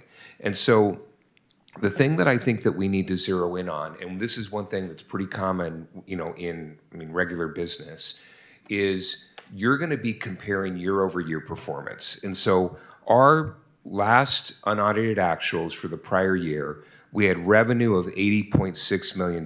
We had expenditures of $81.2, and we had a deficit. So we were spending more than we were taking in of $590,000, right? So that was as of last August. And at that point, that netted out to an ending fund balance in the general fund of $33.8 million, okay? Before I get into the budget part, if you go and look at the third column from the last, 24, 25 YOY difference, okay? So what that's doing is I'm taking and saying, our 25 estimated actuals that Ms. Chen and our finance team have presented, I'm saying, okay, what's the difference between what we did last year versus what we're projecting to do this year? And granted, not everything's coming in, but essentially what it's telling us is it's telling us that our revenue went down if our estimated actuals are going to be roughly correct. Our revenue went down from last year to this current year by $1.8 million, okay? Now, if we compare that to our budget, so our budget projections from last August, we were thinking that our revenue was going to go down 3.5 million, right? So that was our budgeted expectation. So I'm looking at 24-25 budget. So if we look at prior year actuals revenue and then the budget, we're saying that our revenue was going to go down 3.5 million. But what we're actually seeing good news is that if our projections are correct for estimated actuals right now, we're only going down 1.8, 1.9. Okay, so that's good news. We lost less revenue than we anticipated. If you look at, again, 23, 24, and you look at expenditures, our expenditures from last year, 81.2 million, our budget initially projecting last August was going to be 82.7. But then you're going to see a lot of variation, and I'm going to talk about that in just a second.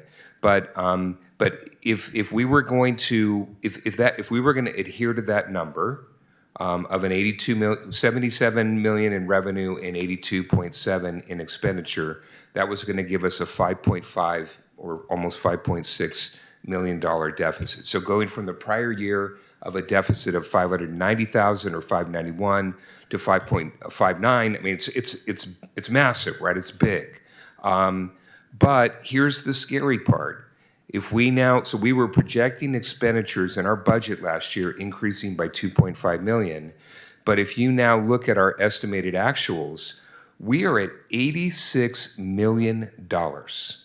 And so if you then go look at 24-25 year-over-year difference, right? So our expenditures didn't go up by 2.5 million. We're projecting that they went up by $4.8 million. All right, and so we have a hole in the boat, folks, and so it's not making sense. So there's a revenue issue here, but the part that I'm concerned about, and again I appreciate everybody working hard, and there's a lot of stuff going on. I think that when we come back in a couple of weeks to approve this, that we need to have some understanding of what's going on. And these are numbers that I pulled directly from the financials. None of this is being made up, right? But I cannot understand how last year we spent 81 million, and theoretically we've been doing all of this cost cutting the prior year and this year. And so how is it that all of a sudden our projected, our estimated actuals are now $86 million? So we got a hole somewhere. So I would respectfully like our finance staff to go back and say, what caused this, almost $8 million increase? And what would be very helpful is to say, here we've been doing budget cuts. Where exactly are we seeing the benefits of that? But then what is driving this increase in expenditure? My suspicion is that it's probably in services. And so what I mean by that is it's outside services. So for example, legal, consulting, that kind of thing. I haven't had a chance to go in and look at it. And by the way, this is the thing that is frustrating. And I'm not trying to, again, denigrate anybody's efforts, because we've inherited a format that I think is very unfriendly for people to look at, right? Is. 100%. Yes, so we need an executive dashboard. But what we really kind of need to understand is here we're thinking we're doing all this cost cutting, and yet expenditures are massively increasing. So we want to be able to see that. The other thing that I thought was problematic is if we look at the column that says 24-25 first you've got budget, then first interim, then second interim, then estimated actuals. So kind of a rule of thumb when you're looking at numbers and you're forecasting, the further out that you're going to forecast, the greater the error rate, meaning that you're going to be off either over or under the further out you look. But the closer in, it should be pretty tight. And I'm really, really surprised at the variation that we're seeing where, so if we look at just expenditures, budget initially last August, we were saying 82.7. Then first interim, 3 months later, all of a sudden it's 82.9, almost 83 million. Then you go into second interim, it's 84.7, and now we're saying 86. So it's like, what's going on, right? And what I would say, and I was just talking with Superintendent about this during the break, I suspect that one of the challenges has been that we haven't had the level of financial expertise that we needed in the CBO position. And so when the superintendent came in, she brought a lot of valuable experience, but she's not the CBO anymore. She's the superintendent. And so she doesn't have the time to be sitting in and focusing in on this.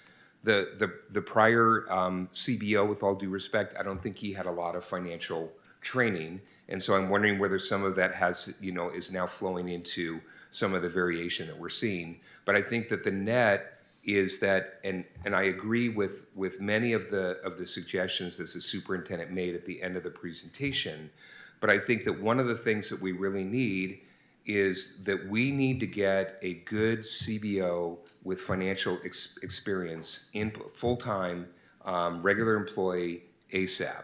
And we've already talked about this. The board has talked about this with the superintendent. We said the same thing for HR, and Member Thomas has helped us to get a position there. I was the one that was delegated to work with the superintendent on CBO, and we were literally just talking about this, and the superintendent has flown the CBO position, right? So it's been out there for about a month and a half. We have applications, and so we would maybe like to get Ms. Ortiz's help so that we could quickly come in and put a fast process together. Because I think if we get the right person eyes on here, that we're going to be able to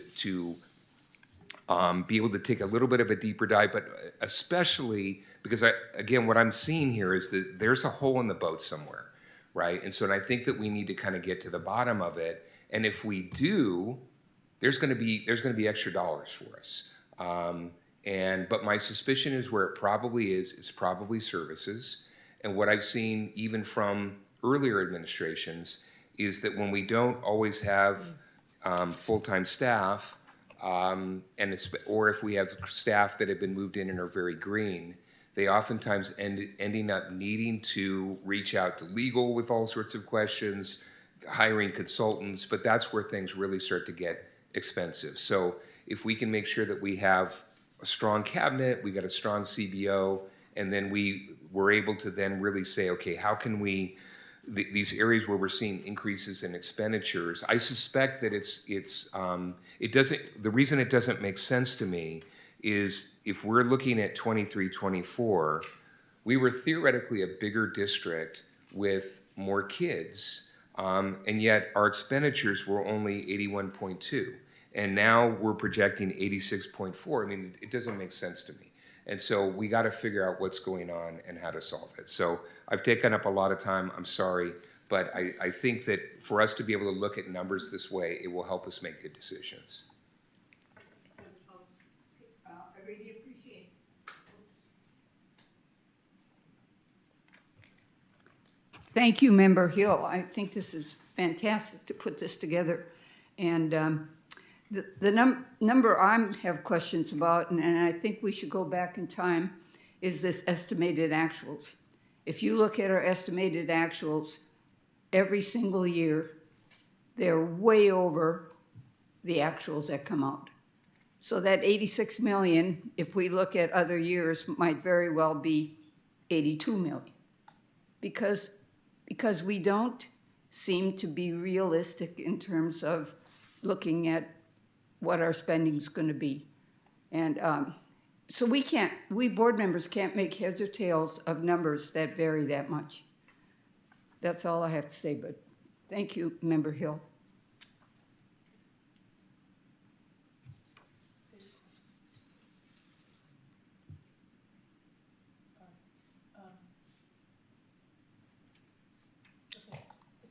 the questions, Superintendent? Yeah, I'd like the chance just to kind of respond regarding expenditures.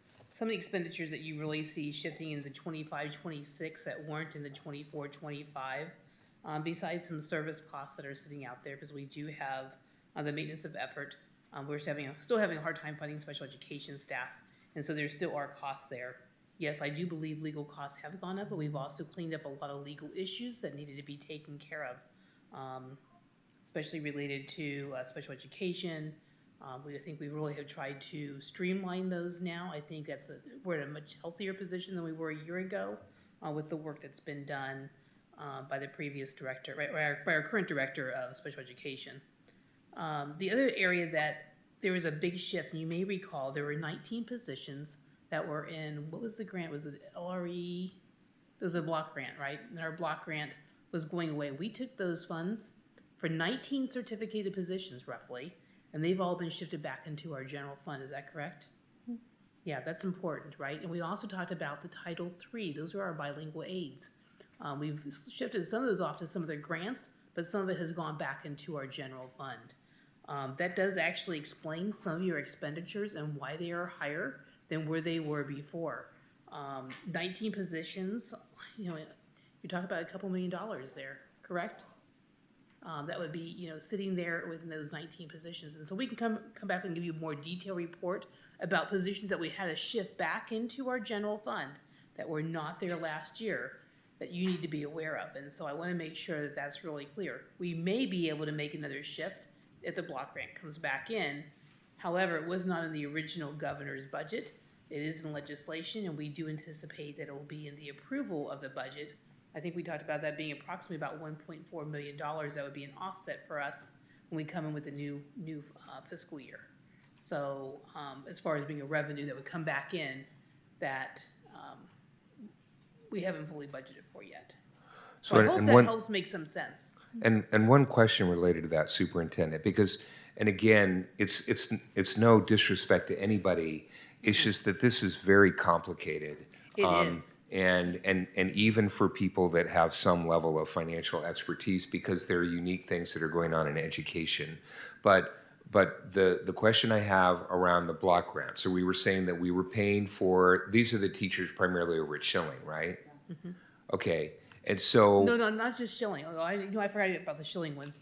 There's positions, there's almost 50% of those positions that's also going back in. So the 19 were more like the psychs that were sitting out there. We had a lot of psychs, we had a lot of counselors. We had some other assistant principals that were being funded out of a grant, out of a block grant, and that block grant has gone away. And so we've had to put those expenditures back into our regular general fund.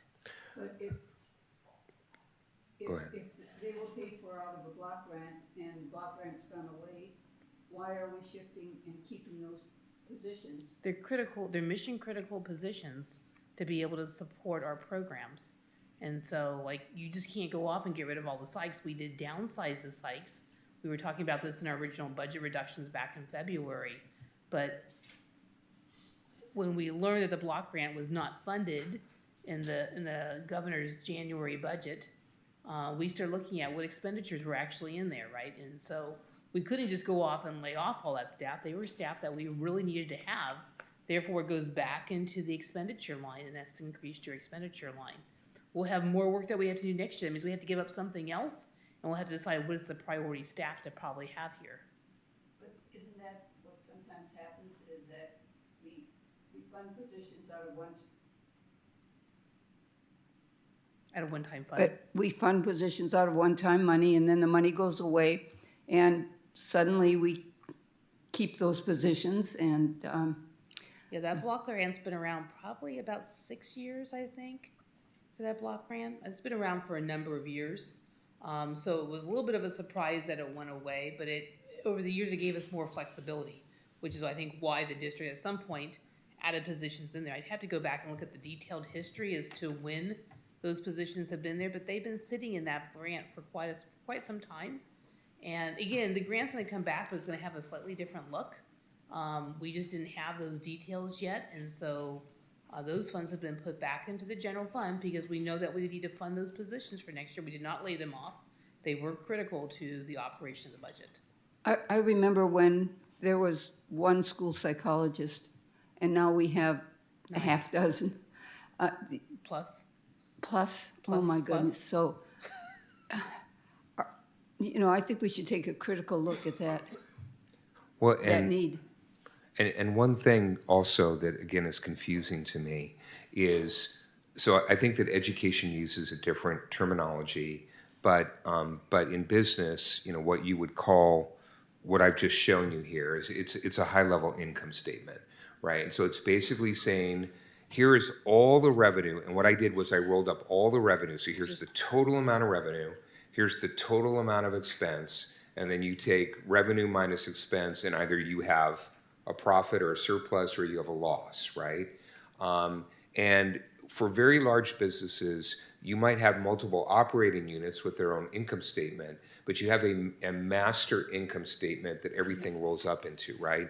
And so what I would expect to see is that if we have block grants that we're currently getting revenue from, I would expect to see that in the master, basically the master income statement. And then if that's going away, I would then see that revenue went down, but I would expect expense to stay flat, right? So, because again, the revenue to fund that has gone away, but the expense has remained. But what we're seeing is that revenue is going down, but expense isn't staying flat, it's going up. Yeah. And so this, this is where it's very confusing, and I think we really need to kind of take a look at it. And what would be helpful too is where we were able to maybe put some asterisks next to certain things and say, okay, because you've talked about like a one-time situation, right? Mm-hmm. Where, if we know that that we're going to have an expenditure hit one year where we have something unusual coming in, we'll see the number, but then there will be an asterisk that will say, this is a one-time thing, we're not expecting it to happen going forward. But the challenge is if we don't do that, and then we start building budgets off of prior assumptions, which have like one time versus ongoing, you're going to be overstating, what the potential financial, dilemma is. So, where I think, and I know that this will take time, and I don't really know what other school districts do, but I think if we spent some time working on this. And I think that you speak to some of it in your recommendations, easier reporting, that will give us the ability to then really zero in on, okay, this is where there's an issue, and let's focus in and figure out how we can fix it. Yeah, Stella's listening in, and I know she's hearing what you're saying, and I think we all agree that we all like this high-level financial thing. We kind of do a similar type analysis ourselves. Like when we start to look at things, we look at the bigger picture of everything, and we look at where are those trends, like where were the things that collapse, have to be shifted over. I think we can explain the expenditure line to you pretty easily, why there's a shift there, and so we'll bring that back to you in memo. It is all staffing. Yeah. Again, that's something that we're going to take a look at next year. Is that all the staffing that we need to have? Is that a high priority? Also inside the new budget as well are a couple of key positions, but we had to let go of some positions in order to be able to create those other new positions as well. So, we want to be aware of those things. There's also a roll-up of step and column that's also kind of built in here as well. So just things to kind of think about. I think that you're on the right page. I don't think we disagree with what your analysis is. As a matter of fact, I think it's very clear that expenditures have gone up, and I think we can show you where those expenditures are actually coming from. I feel like I can pretty quickly kind of identify those numbers. Right, and what would again just be helpful, because just with anything, right, when you put effort into something and you think that you're on the right track, and then all of a sudden it's like, well, no, that didn't work at all. It's a blow to your morale, right? Mm-hmm. And so that even happens to board members. And so if we're sitting and like cutting all this stuff and thinking, okay, somehow we're making progress, and then we're seeing we're not going down, we're going up. Yeah. It's like, well, what's going on? Believe me, we felt the same way as staff, because making those reductions, like we thought it seemed like a really large number, and then to see this particular piece come back in, again, we chase. I want to be really clear. Our crystal ball is only as good as the assumptions that we're listening to. And in the earlier part of the presentation, you heard all the things that we take a look at and take into consideration, the recommendations that we use off some of the dashboards to be able to create that. And the rest of you we chase to see whether or not our assumptions really were correct, right? Mhm. And so we're constantly out there trying to chase that money to make sure what we thought was going to happen was true. And sometimes it's not. I will tell you, in the first interim report that came out last December, when Nancy presented, very clearly that that block grant stood out to me. We did a deep analysis right after the Christmas break to go back and take a look at what positions were actually in there, because we had some really big concerns. And then when the governor announced that that block grant wasn't there, we decided that was something that we needed to pay close attention to, because we were already overspent in that block grant from first interim. And then when the money doesn't appear for the next coming year, we had to figure out, like, where is that going to go? And there were a lot of different things that kind of got bantered around. You know, like when you go through legislation and you have your lobbying days that are happening, you got all these groups that are kind of telling the legislature, like, we can't live without this. And yet the legislature wants to have some other new kinds of programs that they want to bring in and have some kind of specialized autonomy to go with it. So they can kind of like bundle it all back together in some other kind of package and say, okay, you know, you can also spend it on only this, but you can also spend it on that, right? And so that's kind of like where you kind of get like these,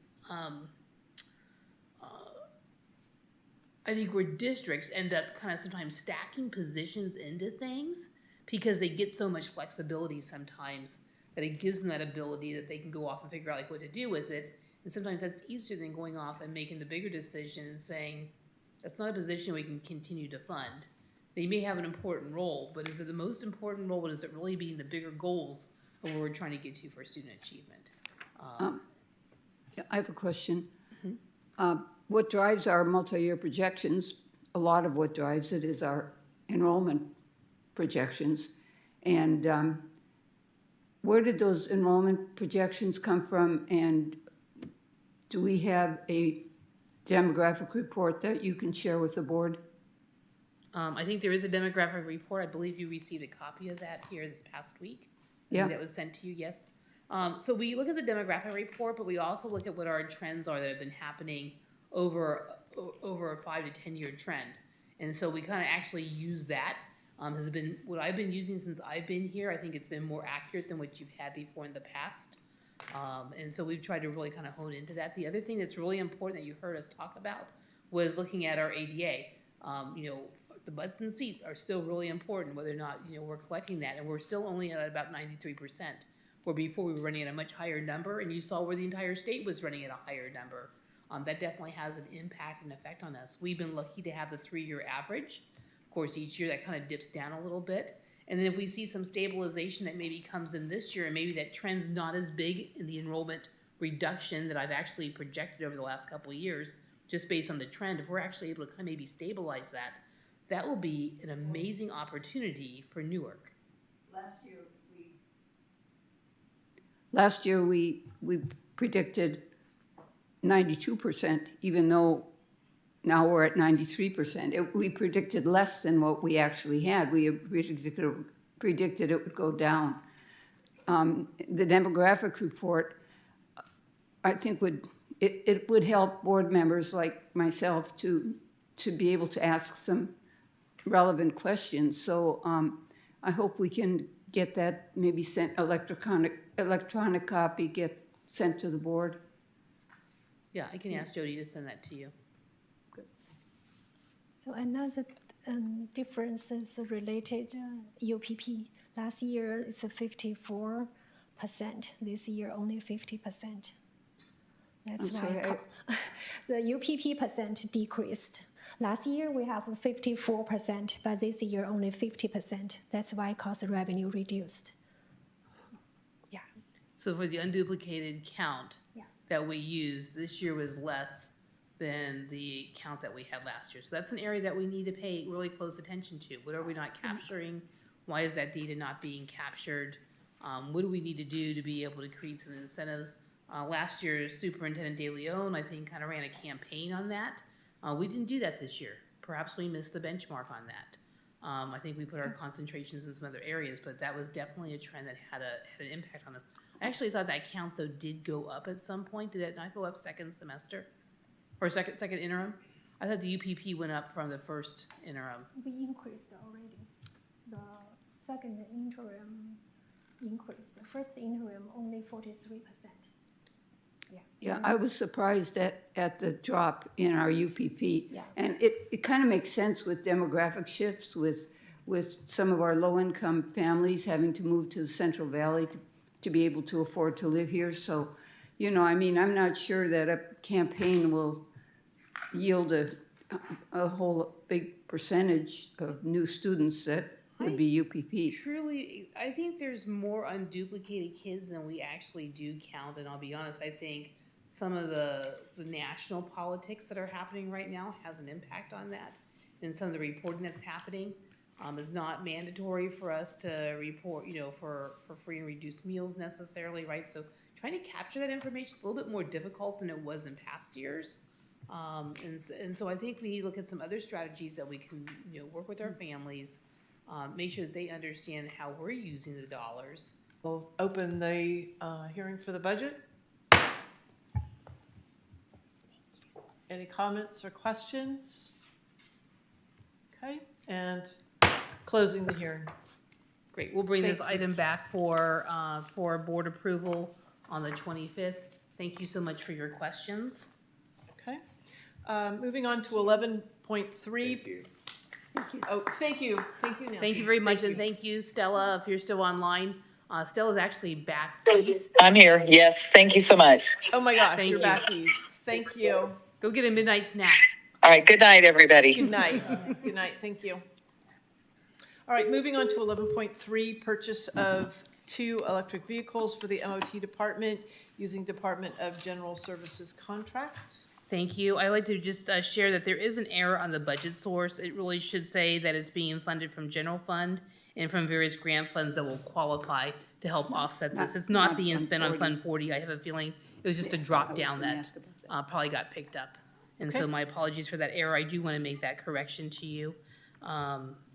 Anyways, we've discussed this particular item before, and we'd like to be able to bring these two items back to you. There's still a third one sitting out for nutrition services. They were working on that today. They were test driving a few vehicles. So I think that they will be coming back with a proposal on the 25th to you for theirs. But we would like to be able to get these vehicles purchased and get them ordered. Great.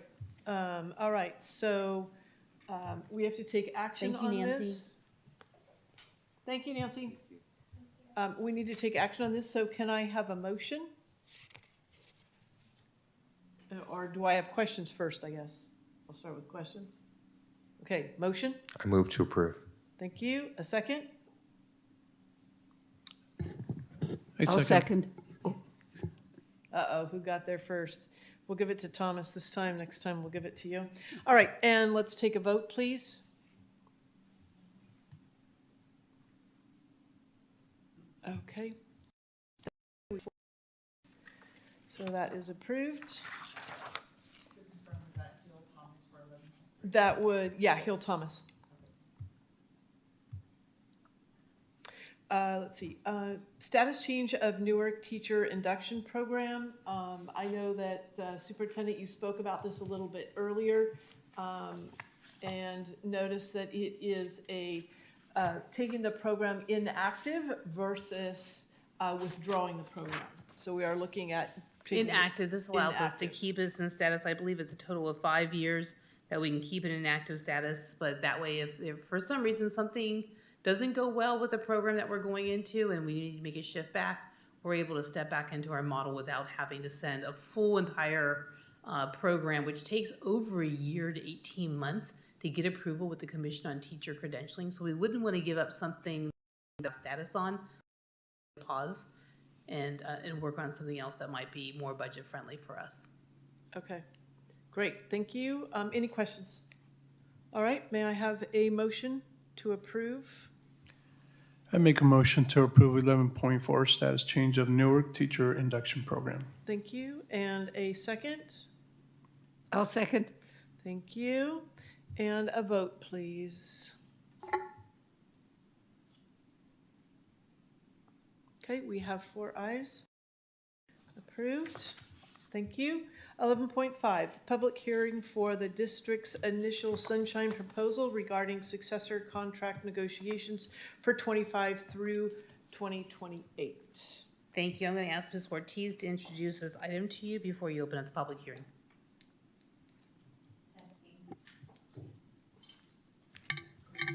Testing. Thank you.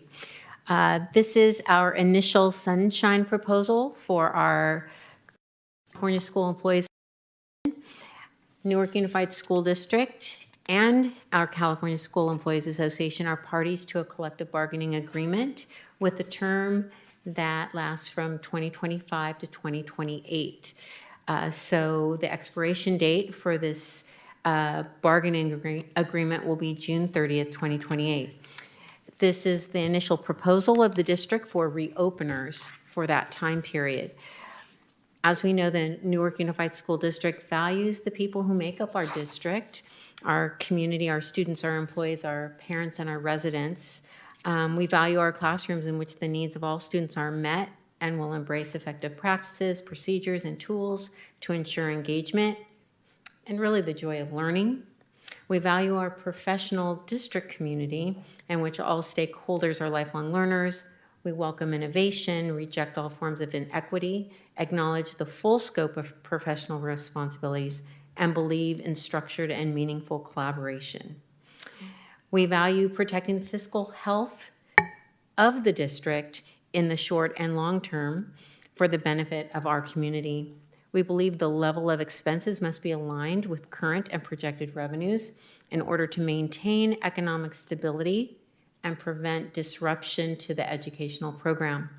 The district makes the following initial proposal to the California School Employees Association, CSEA, for a successor agreement.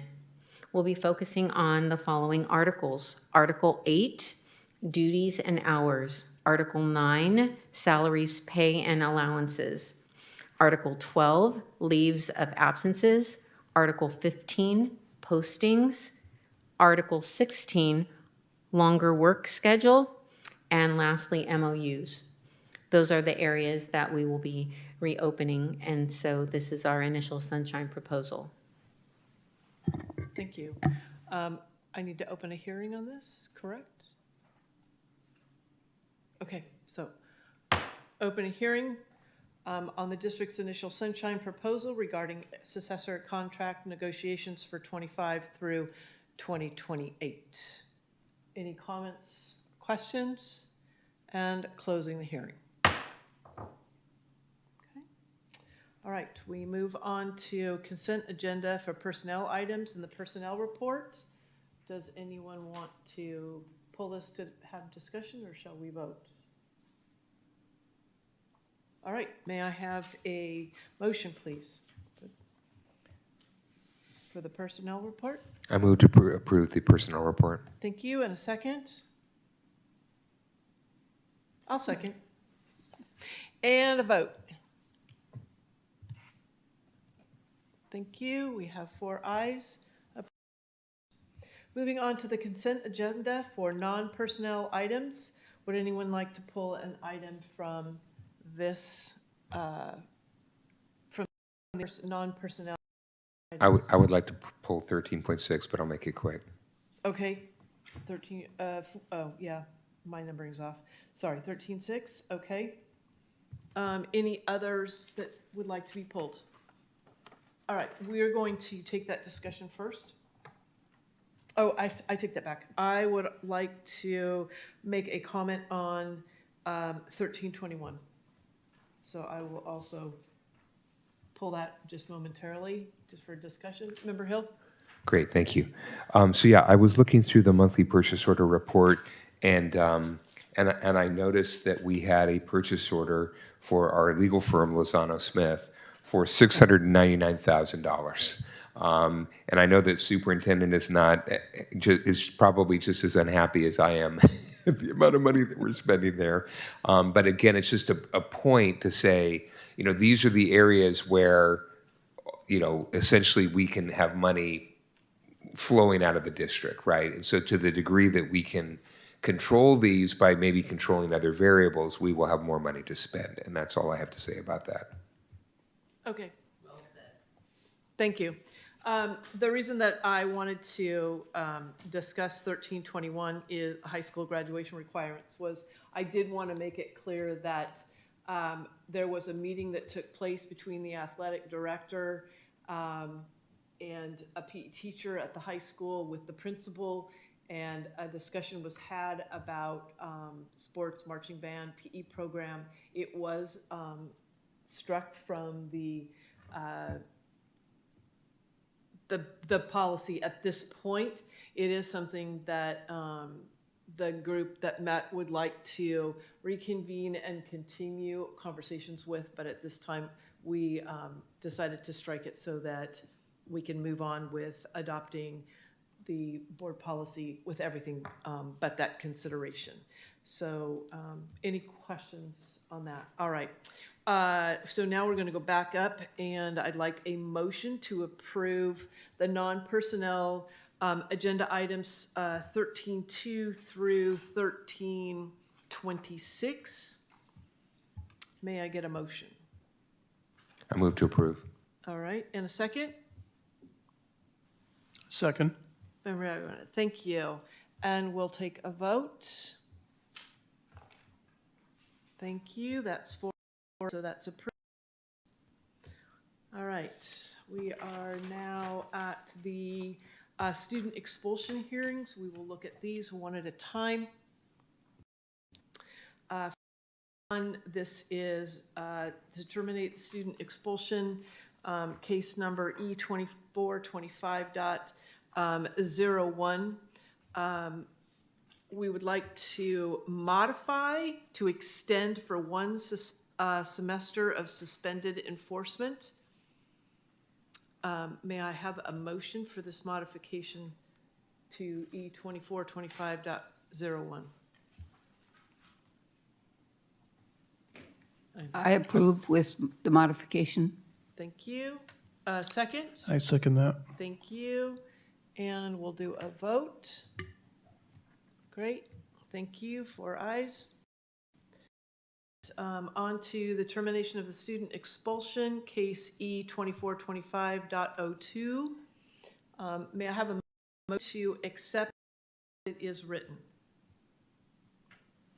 I make a motion to accept 2425-0.2. Thank you. And a second? I second. All right. And a vote.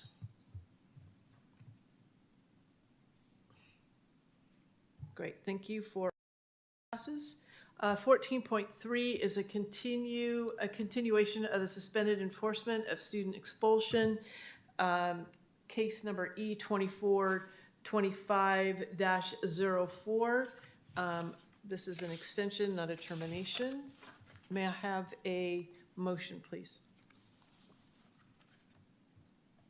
I move.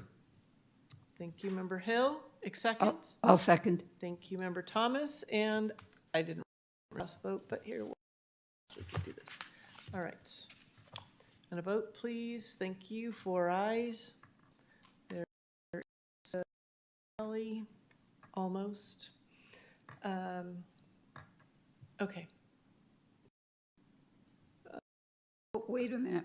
I don't know. Why does that say present instead? I must have hit the wrong button. Can we correct that? I vote yes. Okay. We can take that as an okay. All right. Verbal, a verbal. 14.3. Thomas was verbal. Thank you. All right, we are on to Board of Education Committee reports, announcements, requests, debriefs, discussion. I'll just start with Member Hill. And remember, we have Make it quick. 10 minutes. Yes, I'll make it quick. So number one, just want to congratulate everybody for the end of the school year. I mean, well, I should say the instructional part of the school year, and appreciate all the hard work that everybody's done. And as Superintendent had indicated, even though at times we feel like we are Sisyphus pushing the rock up the hill, but believe it or not, we are making some progress. So, but there's still more, obviously more to do. So, but congratulate and thank everybody for their efforts. Just one request, and that is that, so we had a meeting on Monday that talked about two very important topics, which were the bond projects and then also the 7-Eleven committee. And I understand that, you know, there's times when we have to schedule certain meetings and it's not always easy for the public to attend, and sometimes we have to do things that are on the weekend, et cetera. But the one thing, though, that I think is really important is that we figure out how to get these meetings covered on YouTube. And so, because I think, you know, our number one priority needs to be transparency, and the public needs to feel like they have an ability, even if they can't attend physically, to come and join us, you know, virtually and be able to watch. And so I would just like to make the request that going forward that we figure out how to get video coverage for all of our meetings. Okay. Member Thomas. Oh, I would like to thank staff for all of their hard work. And I would like the demographic report, please.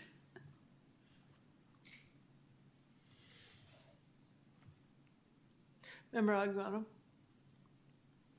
Just want to go ahead and just echo with the rest of the trustees went ahead and mentioned.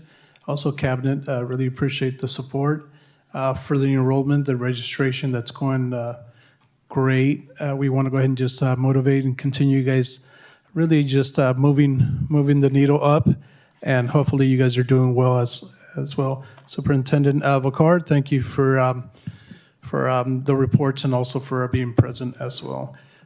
Just wanted to emphasize really quick for the community members, the staff, the teachers that presented today that came from the Candango centers from Schilling and also Coyote Hills. Appreciate you being here and also expressing your concerns, voicing your opinions, and also sharing your experiences with us all. Really appreciate it. And congratulations on just wrapping up the 24-25 school year, on all the amazing graduations and promotions that were held at every school site. Thank you for the invitations. Really appreciate it. Okay, and I would also like to thank staff for all the hard work. There was hours and hours, hundreds of hours that went into the LCAP and into the budget, and to thank everyone who really did just an amazing job of putting those things together in the hours. I know it takes a really long time and a lot of concentration and detailed work, but thank you for all of that. And I thoroughly enjoyed all of the end of the year celebrations and graduations this year, so that was a lot of fun. And I'm going to head it off to Superintendent. Last comments? Thank you very much. I just want to take a few minutes to truly thank the staff for the amazing work that they did, I think, in preparing for this agenda. This is a big agenda, right? When you're having your public notices on the LCAP and on the budget, and then just the time that it takes to be able to pull all that together and do it in a way that's so comprehensive that we really try to make sense of it. I mean, you're talking about a budget book that's huge, right? It's difficult in just a few slides to bring that together. I do appreciate your analysis that you did. I think it's right on. I think from a high level, it's easy to kind of sit there and see where some of the trends are there. I think we can explain the trends. I'm not too concerned about that. There's definitely anomalies that stand out. One that you called out as far as one of our service contracts that's out there. I really have grappled with the idea of us having our own counsel in-house as being a much more cost-effective way to be able to deal with a lot of the things that we're doing with, and making it more around a personnel kind of an element that would really help us. That might be something to consider for the future. No different than the city, who has a council, has county, or has either city council or county council that might be available to be able to help and support the work that gets done. It might be a more cost-effective way for us to be looking at some things as we still continue to be able to move forward. There's still a lot of hard work to do, and I really just want to say to my staff and my team, thank you for last week.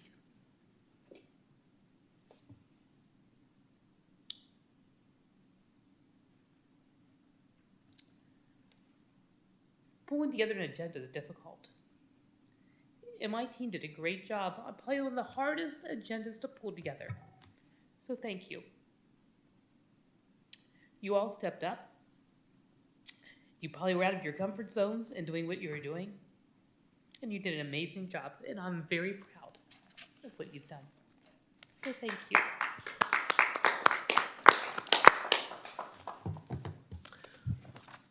Our hearts and thoughts and prayers are with you. Thank you. Okay, and I would like to. No. Okay. No. I'd like to close the meeting at 10:55. We will adjourn. Thank you all. Yeah, all right, sure.